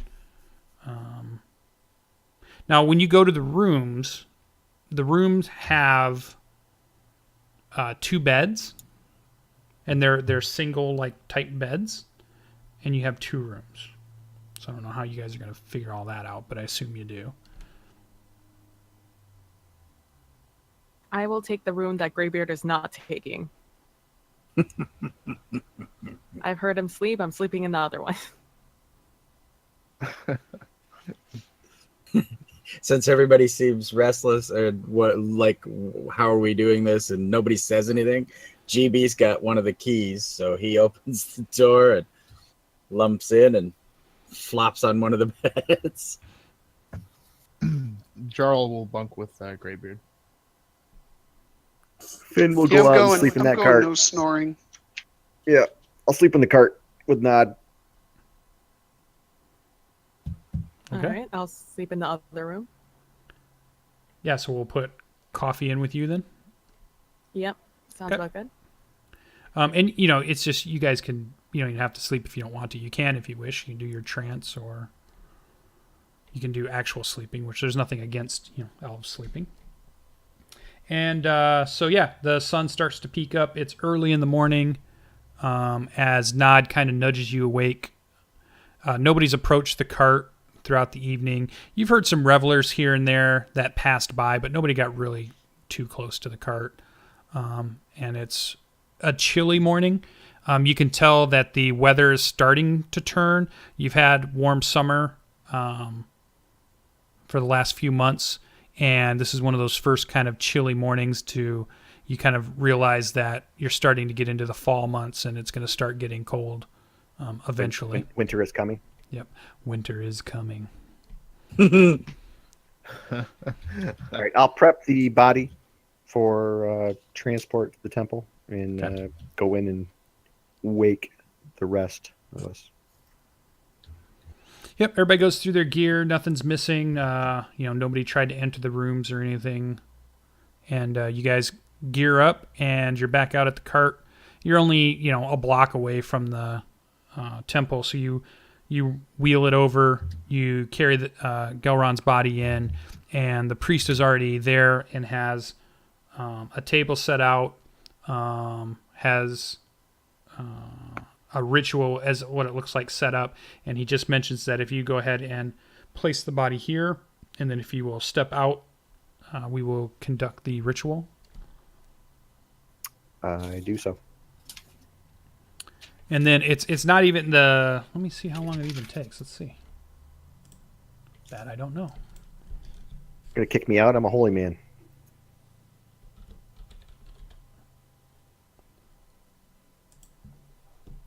And a harper, for all they know. Oh yeah, it's actually really quick. So okay. Yeah, it's like 5 minutes later. They bring you back in, and he mentions to you that this spell should last for a 10-day.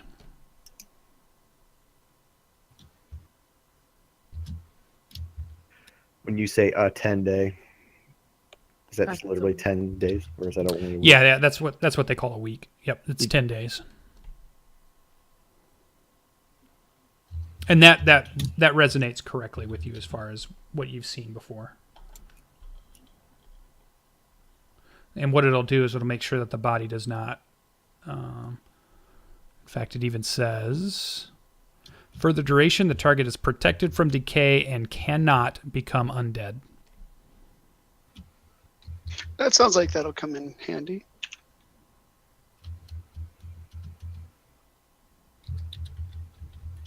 Excellent. I'll rewrap the dwarf and take him back to the cart. Yeah, and you kind of notice even he's got like a sheen to his skin. He actually looks like he has color almost. It almost looks like he's sleeping, even though you know he's dead. But it gives a better look to him, and there's like a little bit of glistening to his skin as you wrap him back up. And then you guys place him back into the cart. What would you like to do next? Are there any provisions we need before we get on the road? No, we got 20 days worth of food. Yeah. Do we want to pick up breakfast here or just go? Also, what about that little peck that we talked to yesterday in the frippery shop? Why don't we let him look at the thing Ardreth has?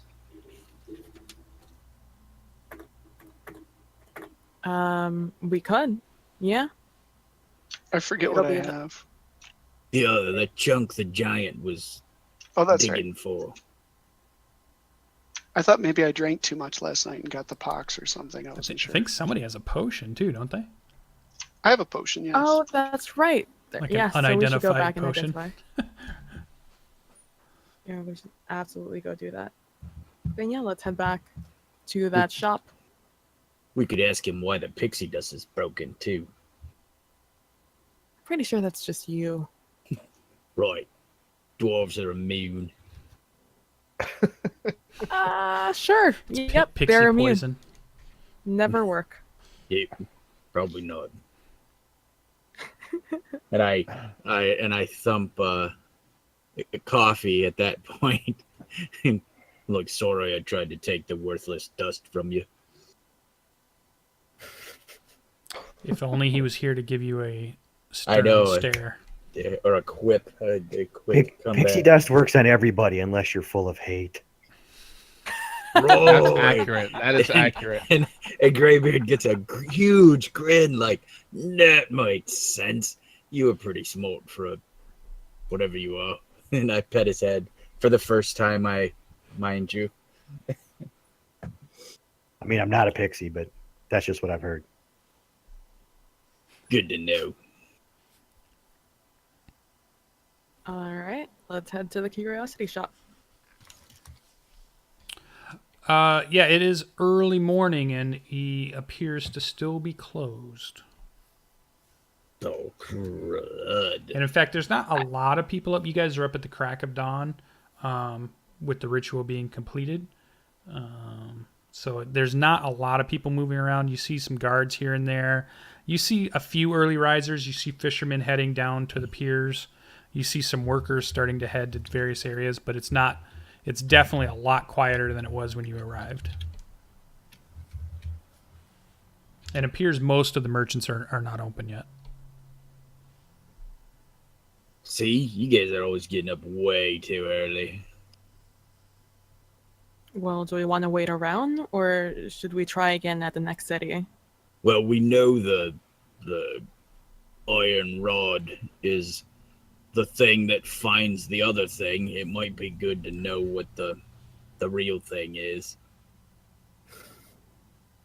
That was the best sentence. All right, let's just kill some time until the shop opens.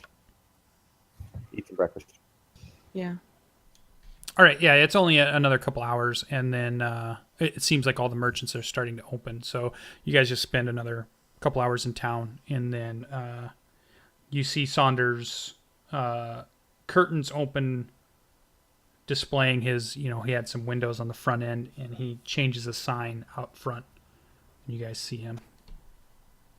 So during those couple hours while we're waiting, Jarrel is going to tell everybody that I had a nice run of luck last night, and he gives out 12 copper and 3 silver to everybody. Those are I managed to loot some coin from our giant friends and put it towards some entertainment last night. How much silver was it? 3. All right. And I mean, we'll pass out Have we the. divvied up the other money too? What other money? No, we should probably divvy it up after we identify the thing. I mean, we could do it now. I just don't have that math ready. Well, let's see what Saunders has to say. Yeah, I would wait because it might cost us something else. Nope. Saunders is happy to see you, and he's like, "Oh, you're looking for some more services." He's and it would be the same price, 50 gold. All right, I'll take care of that. Start stacking coins again. Okay. And this, I don't have either of those items, so Ardreth, go. Yep. I'm trying to remember what it is. It's inside the bag. Yeah, it's the chunk. It's the jagged piece of nightstone. It's probably not the nightstone, but I'm sure it's extremely similar. No, it's like it's a metal piece that has crenellated edging on one side. It's made of the same material as the rod that Greybeard has, like a black metal that you don't recognize. And then on the other side of it, and it's kind of like a long bar almost, and on the other side of it, you can tell where it's been sheared off of something else, so it's been broken apart from something else. And the potion, whoever had that. I have the potion too. Yeah, so he goes through the same ritual, and he's looking at the potion. You can see the potion has green flame around it once again, and he says, "Oh, okay, I see. This appears to be a haste potion of fine quality."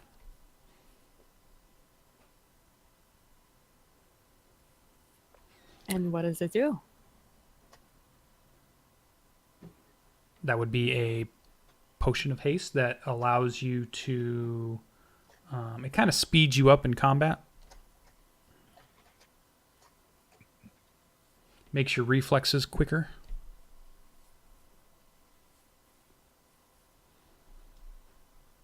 I don't know who's taking that back. But you can write down potion of haste. I'm happy to give it to whoever wants it. GB very pointed, like you know how this goes, obviously. So who's getting that thing? Probably won't work on me. I think a dwarf on pixie dust and haste would be funny, so you can have it. Yeah, in game terms, it does. So it's basically like casting the spell when you drink it. And so until the spell ends, the target's speed is doubled. It gains a +2 bonus to AC, has advantage on dexterity saving throws, and it gains an additional action on each of its turns. That action can only be used to take the attack, dash, disengage, hide, or use an object action. It will last for about a minute. That action include 2 attacks? 2 additional attacks? No, if you would get an attack. So only 1, even though I get 2 in the first with my first action. Yep, it gives you the chance to have an additional attack. So you get 3. You know. I'm thinking that'd be good for Greybeard. Because if he's in rage, Right. that'd another be- one of those. Plus, he's only got 25 movement. Yeah, given that he spent half the fight at Tribor trying to get to the fight, let's give him that potion. Sold. Okay. And who took those braces? They're still in my pack. Well, at some point we should divvy them up. Yeah. I'll say you or Kofi.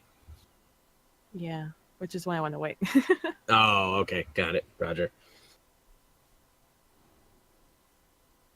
Okay. All right. And And a somebody's chunk? going to help Ardreth pull out the artifact from the bag. Yeah. 'Cause it's pretty heavy. I think it's Yeah. 500 pounds.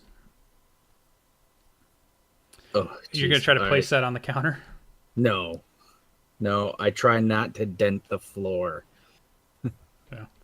So he speaks the phrase again, and the green flame jumps over to the giant artifact at this point. And as the flame hits the artifact, all of the windows in the front blow out. The green flame goes out, and his brazier on his counter melts.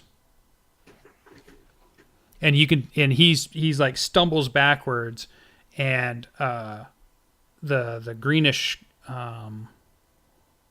fire that kind of reflected in his eyes is now gone, and he's kind of staring at the ceiling wide-eyed, and he's like, "What happened? Where am I? What just happened?" As he seems disoriented as he's been knocked down. You're still here, Master Saunders. And I help him up.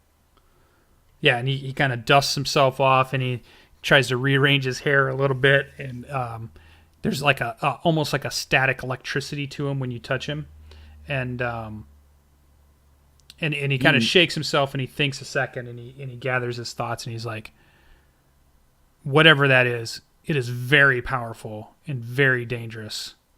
You want to be very careful with this, and I really want you to take it away from my shop. You magicked that up real good, and it's just, it's evil, dark, gotta go. Yeah, he got no. I was like, I got nothing from it. It broke the spell the moment I tried to move it. The magic that's bound in that is very powerful. Sorry Alright. for your windows. And I lump 20 gold on his counter. Okay. Yeah, and he's definitely looking disheveled now, and he looks a little fearful, and a little disoriented, and he's on edge. Greybeard gets up close to him and he says, "Don't worry, little man. We're on the case."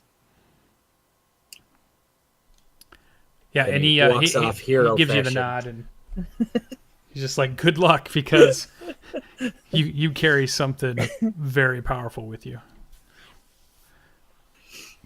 Good luck with that." Open the bag. Open the bag. It's the first time that a magic bag has ever felt heavy. It's groaning. Yeah, I say, the 6 are on the case. And then walk off hero like. Yeah, he goes, and you can see he's getting a broom, and he's getting stuff to clean up the shop with, because stuff has been knocked over and the windows have been blown out, and it's definitely a mess now. Awesome. All right. Well, then let's head out. Jarrel doesn't buy into the 6 stuff, but Colonel does.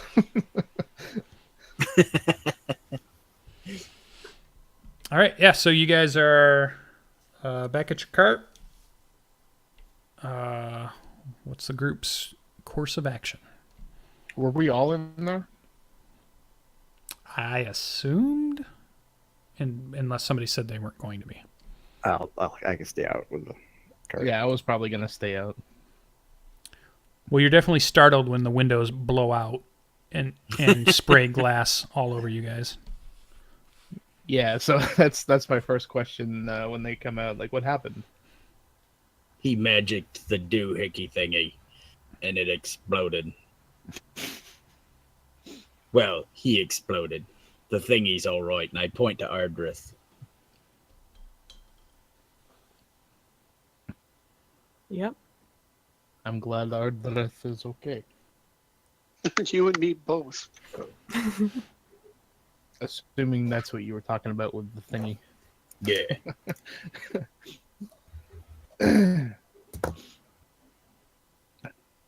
Are we leaving town then? Yeah, I don't think we have another reason to stay. All right. So so Jarrel is going to probe a little further just to kind of get the same information that he gave you guys. Do you guys relay that as he told it, or as he explained it? Saunders? Yeah. Sure. I'm sure Greybeard will give you the Greybeard version of it. Right. That's why I was waiting for you to say something. Does Ian say anything, or do you want me to give the Greybeard version of it? Oh no, you tell your version. Okay. All right, he was waving a feather over a thing, and then there was a green light, and then boom, everything exploded. His pot melted, and he said that it was a dark evil that we couldn't possibly power or handle. And I told him, don't worry, the 6 are on the case. And then we put it back in Ardreth's bag. So, all right. So Jarrel looks a little concerned, and I've heard that there are some items with very powerful magic that could be traced when used. Is it possible that this could be traced here? I mean, no one's used it. Right. Someone touched it in the magic manner, and it was like no. So I'm assuming we're okay. We should be very careful. We don't want what happened in Tribord to happen here. No, we gotta talk to some mayor, some despot of this hill. Tell him, oh, it could be giants throw rocks from a sky castle thing and crush the city. We should probably warn someone, shouldn't we? That would be the responsible thing to do. Oh, I think about that yesterday. Let's not jump to conclusions. This thing was buried in Tribor for who knows how long. Right, and we got the magic stick that can find it. So, should we activate it here to see if there's something to be discovered? Well, not right here, but maybe. So we have the phrase, right? Yeah. Well, I have the phrase. So what did what's his name? Saunders. What did he try and do to it? Identify. He just identified it. He just told us what it did. That's it. Okay. So we haven't used it yet. Should we use it? I don't think so. I mean, we could prevent something from happening here, though. Right, I'm very concerned, but I'm very curious at the same time. I mean, there are hundreds of thousands of people here. This would be a tragedy compared to Tribor with only a little over 100, if that. Oh, no, we should not do it here, but I think we should know what we are dealing with.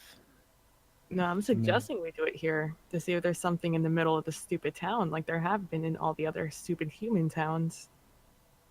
It's logical. All right, I got an idea.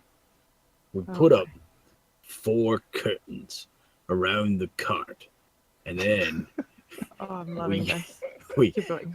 we use the A thing. puppet show? Right, in the back of the cart, we use the rod so that, because I mean, if we walk around town with a 7-foot rod waving about magically, somebody's gonna notice. But if we do say it, the Greybeard's in town. yeah. But if we do it in the back of a wagon with some curtains up, they already say that. And if we do it in the back of the wagon with some curtains, we could find the hidden junk stone or whatever's next. And Well, it's been fairly consistent. The two, I mean, two is not a pattern, but in both places we visited and have been attacked, it has been found in the middle of the town. From what I understand, what was pulled up at Nightstone was exactly that. It was a black stone, correct? Yeah. Yep, Not a it was metal described as a rod. black stone of a gem-like quality, but not of a stone anybody had recognized. And many different arcane types have stopped there throughout the years and tried to investigate it, but never really found any information on it. I think we have 10 days before this dwarf begins to turn in the sun.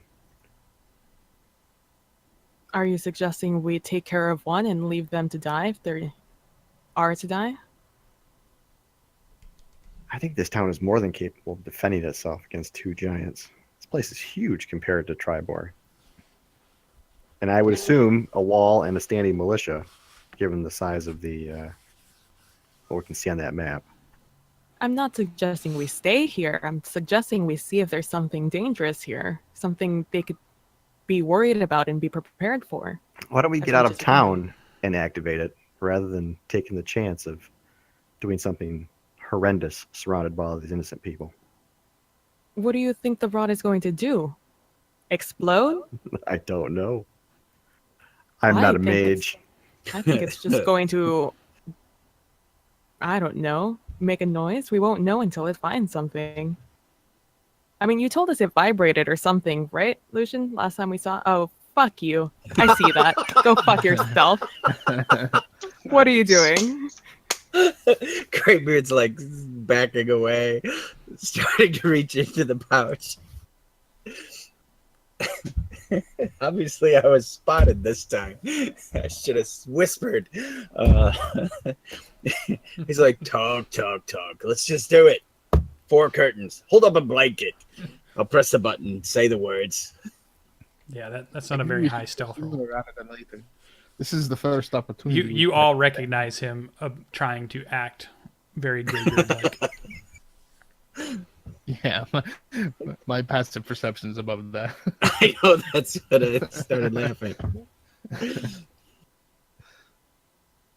I'll let you do it. All right.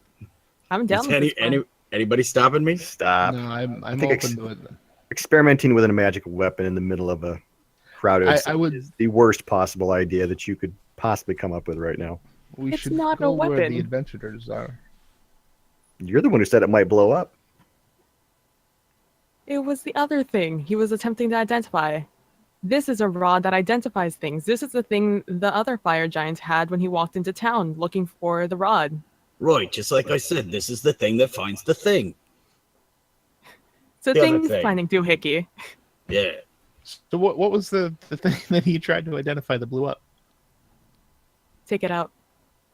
No, don't take it out. It's the hunk of thingy with the little edges. I'm looking at you, Greybeard, and I'm telling you to take it out. The rod. All right. Oh, the rod? All right. Yeah. Yeah, I mean, I thought that was what he was trying to identify that blew up. If that isn't it, then yeah, Jarl's open to activating it. No, Alright. the thing that blew up was the part of the thing that's broken. Okay.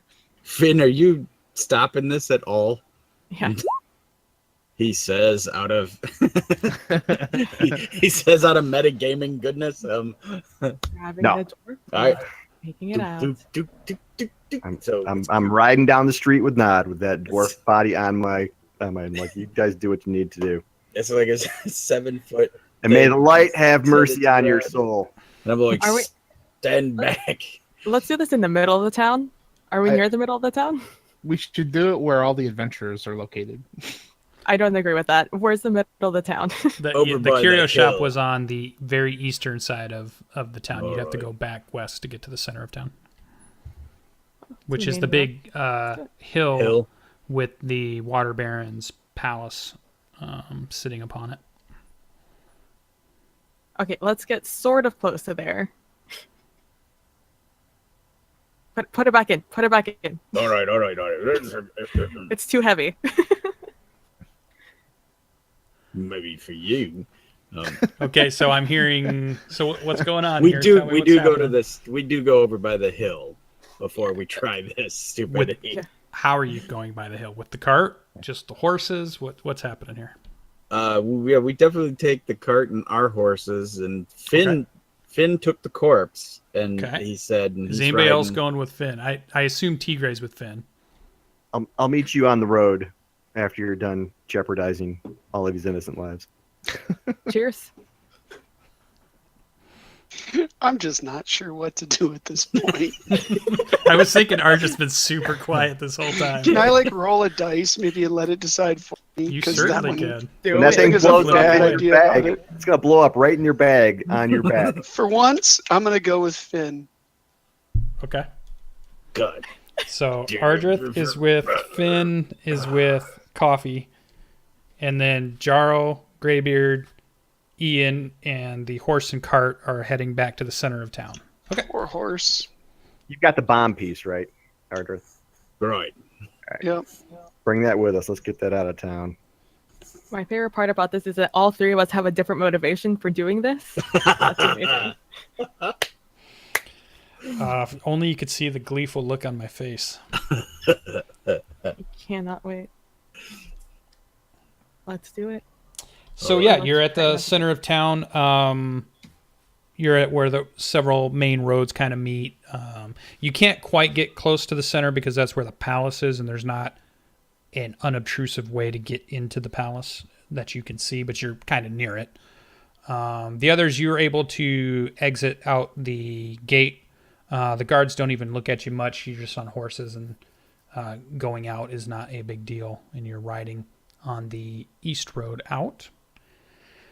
And all right, you guys are there. Now, are you trying to fashion curtains, or what's happening here? Hold. Is that really happening? Need a moment of clarification. Sure.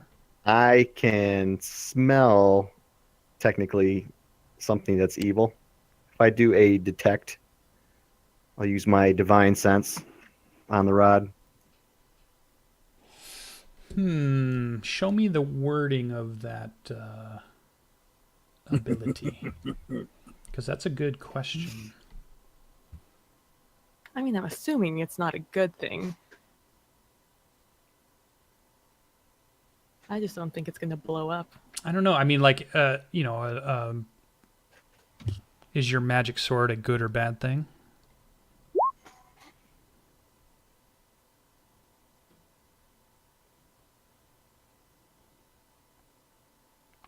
Yeah, okay. I'll say there's definitely a noxious odor that emanates from the artifact. Oh, Sure. Well, then never mind. I'd have gotten that in Tribor. Yeah. You guys can't do that. Can't do what? Can't activate it here in town. It's clearly evil. Wait. Okay. Not the Fine. rod, the artifact. The artifact. is evil, but the rod is the rod not. is it's no different than any. You don't get any sense from it. Does that change your opinion, Finn? Again? No. Whatever the Thought whatever the giants wanted with this artifact, this piece, they were clearly using that to find it. Then we Yes. should find it first. That is poor judgment on your part to try to do that in the middle of a town, a crowded town. To find a thing? What do you think this thing is going to do? I don't know, but we're carrying a piece of it on our back. The rod? The rod is a separate instrument. That piece that Ardreth is carrying, that is the evil piece of And- doom that the giants want. Let's get that out of town. Well, then get it out of town. After we find if there's anything else here, then we shall leave. What could possibly happen when you activate that rod? You're going to detect something somewhere which you could do outside of this town. Right. The thing is that they're going to ride away, and this thing is going to find it. So it's just going to point to them. So if we go out of town and it points back at the town, or splits its decision, or acts funny, It's like dwarven logic. It's like your Right. math. It could be a key to activating this. Jarrel pats Greybeard on the back, impressed with that reasoning. Oh my god. Fine, let's get out of the fucking town and we'll come back if there's something in it. No, Let's go. that was an agreement pat on the back. oh, good. That wasn't condescending at all. All right. Well, maybe a little bit, but A little condescending. Nice intelligence check there. Thank you. Thank you. It was You can helping me make a decision. Inspiration Yay! Woo-hoo. for playing that out. All right, so Retro, we're back at the cart. You did not go back to the center of town. Is that what I'm hearing? Correct. And you are all leaving town? Yep. Okay. On the way out, the guards stop you to check the wagon once again. What's all in the wagon at this point?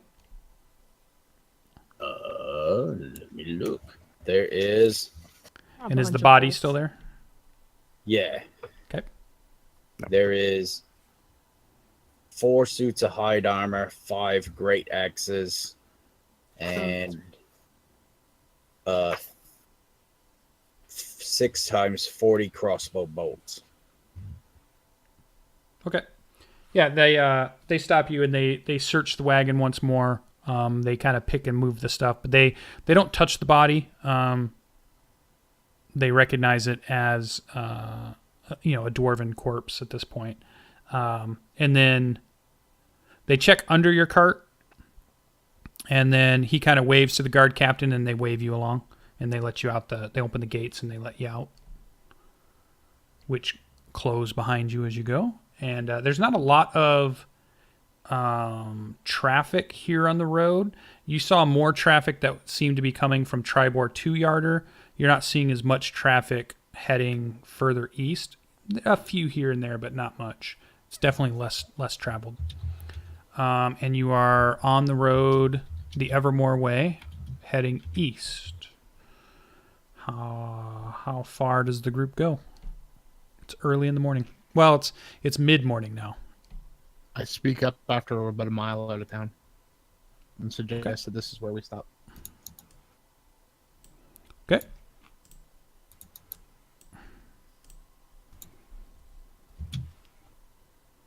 All right. We'll give it a shot. I hold the thing, and because it's like 100 pounds, and I'm like, all right, what's the words? And I say him. Okay. Yeah, and so you just say the words, Greybeard? Yeah, but I make sure everybody's out of the way in case this thing goes winging or swinging towards Ardreth. Okay. Great. I'm going to set the bag down. That bag right in front from of the your bag, head. like long away from the bag. Fires like a missile. And where is the bag then that's where's that actually set in relation Far to away from me. in relation to Greybeard? In the opposite direction of the town. Yeah, about 100 yards away from Greybeard, opposite the party. Okay. Opposite the town. So you say the words, and you can feel it activate, and it definitely has like a frequency to it, a vibration of sorts, and it pulls you, and you're using all your strength as it begins to kind of pull you towards the bag. No. Cool. All right, I kind of go towards the bag with it. All right, it found the chunky hunky thing. I think we got it. And I deactivate it. Okay. If there's like buttons or whatever to push. It seems like it goes for about a minute, you don't really see a way to turn it off, but after a minute it stops. Okay. I say the phrase again after it turns off. You just say it out loud. Yeah. Nothing happens.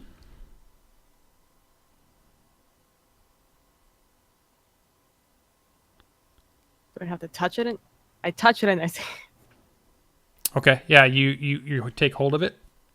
yeah. Yeah. So you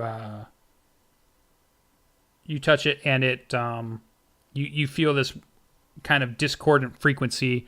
It's you can tell it's vibrating, and again, it pulls nearly Greybeard off his feet again, and pulls you along with it. It has a very strong pull to it, right to the bag. So we can use it at least twice a day. Should we take the bag to the other side of town? To the west? Which bag? The bag that the rod is identifying? Oh. Because this is the closest thing that it's going to locate. So if we go to the other side of town with the bag, then it's possible that if there is something in Yartar, then we'll find it.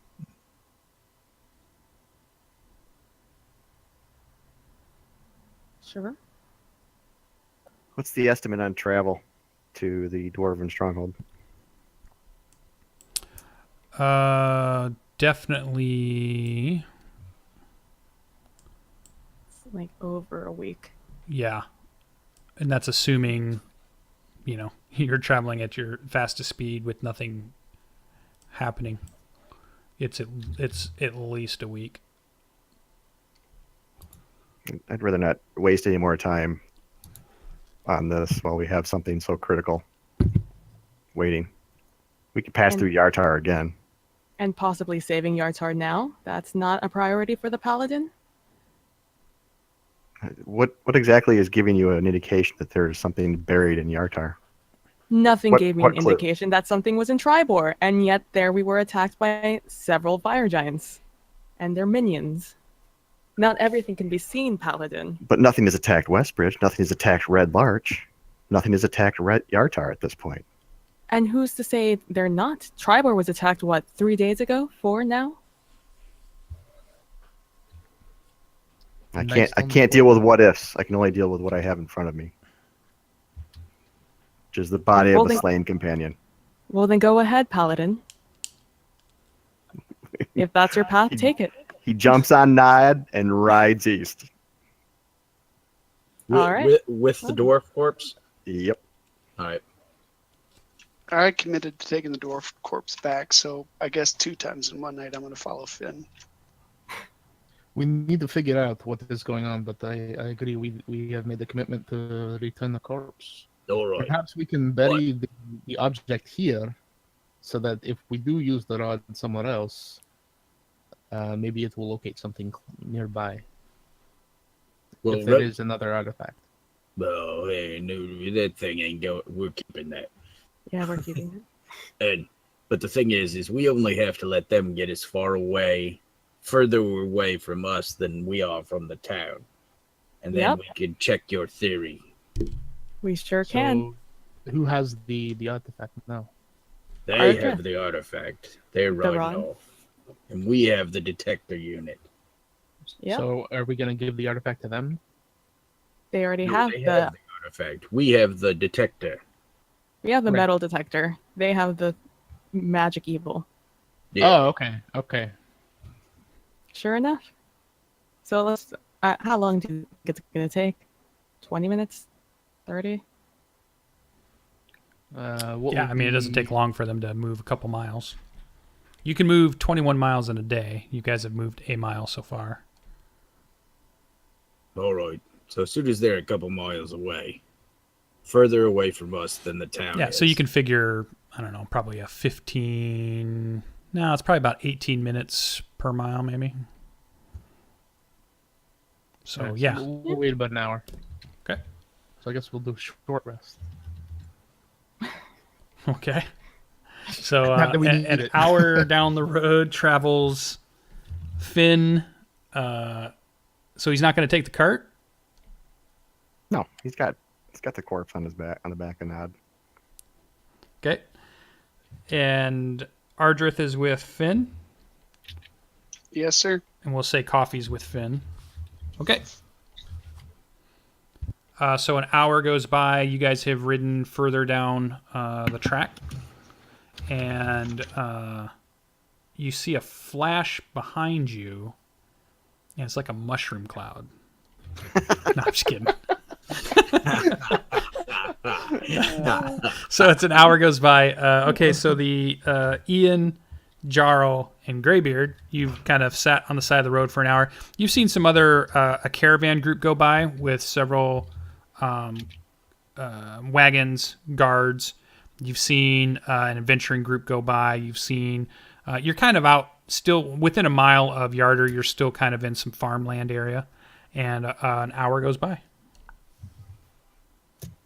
All right. It's the rod out or in? No, it was in the bag all that time, and now we'll take it out. And All right. we'll give it a shot. Yep. Say the words. All right, and it who's holding it? Me. Okay. Yeah, so once again, you get that discordant frequency. You feel it vibrate again, and it begins to tug you west. I'm sorry, it tug you east down the road. All right. Never eat. So towards them. Yeah. Turn it All off. right. There's no way to turn it off. It just after a minute, Oh, yeah, it For stops. a minute. You're just And shaking. you really have to hold on to it. I mean, it Right. feels like it's nearly dragging you down the road. All right. It uses all of your 18 strength. Okay. Let it go. You know you want to throw an iron bar a Oh, mile at us. I know I do. I so wanted to see Ardreth get like, bam, 100 pounds of iron. Nice. All right. Well, my conscience is clear. Let's I follow wonder them what up the road. happens if those two things touch. Oh, please, can we get to that tonight?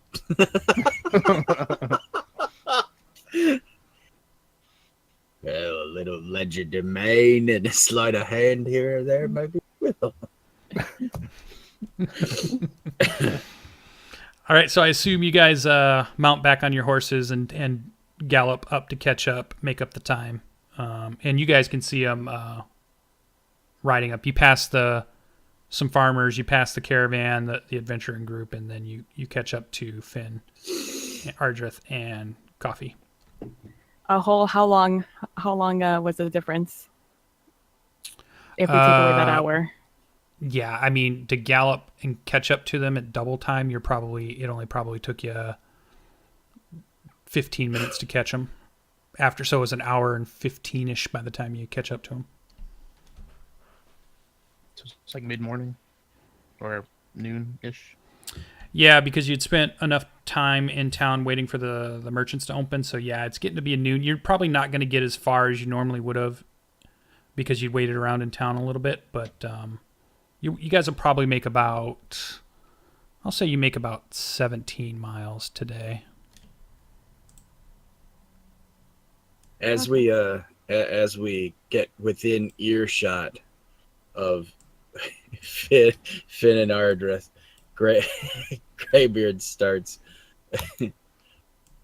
Right, it was good that we was able to save the town. It was really good. I'm so glad we did that. Whew. No I know, my giants will conscience- attack there now. I'm just laughing at you with that roll. Yeah. Well, my conscience is clear now, knowing that the town will not be attacked for some artifact. Right, I was just hoping it was another piece of that weapon to use against the giants. And the Saren Hills are filled with raiding bands of orcs and goblins. There is danger everywhere. And the Utgard. Fight what I can see. Can't see the evil in Yartar. Or smell it. Or smell it. All right, so you guys travel the rest of the day, I assume in your typical marching order? Yep. Ian's still out. How far out in front? Well, on a horse, I guess I could be out farther. About 50 feet ahead. Okay. Yeah, so you guys get to the end of the day. You didn't quite make it as far as if you just left once you'd got up. And you're getting close, so you just kind of look for a place on the side of the road to make camp, pull the cart off, and sleep the night away. I assume the regular watch rotation, I think you guys have set up somewhere? Yep. Where is that? Definitely. Where'd you post that at? It's on Facebook. Facebook of all the places. Facebook. The thing I don't have open. Okay. Okay. Yeah. How do we make it a document, like here in the journal entry? Or Oh, can't if we? you... Oh, I can do that, actually. I probably should have. I just didn't get to it. Can I grab an image? I can just put an image and make it a handout. Okay. Which I will do, but I think we're at the end of our evening. So I think what we'll do is we'll go ahead and call it here. That was a pretty fun RP in session. For those of you that are watching, I want to say thanks for joining.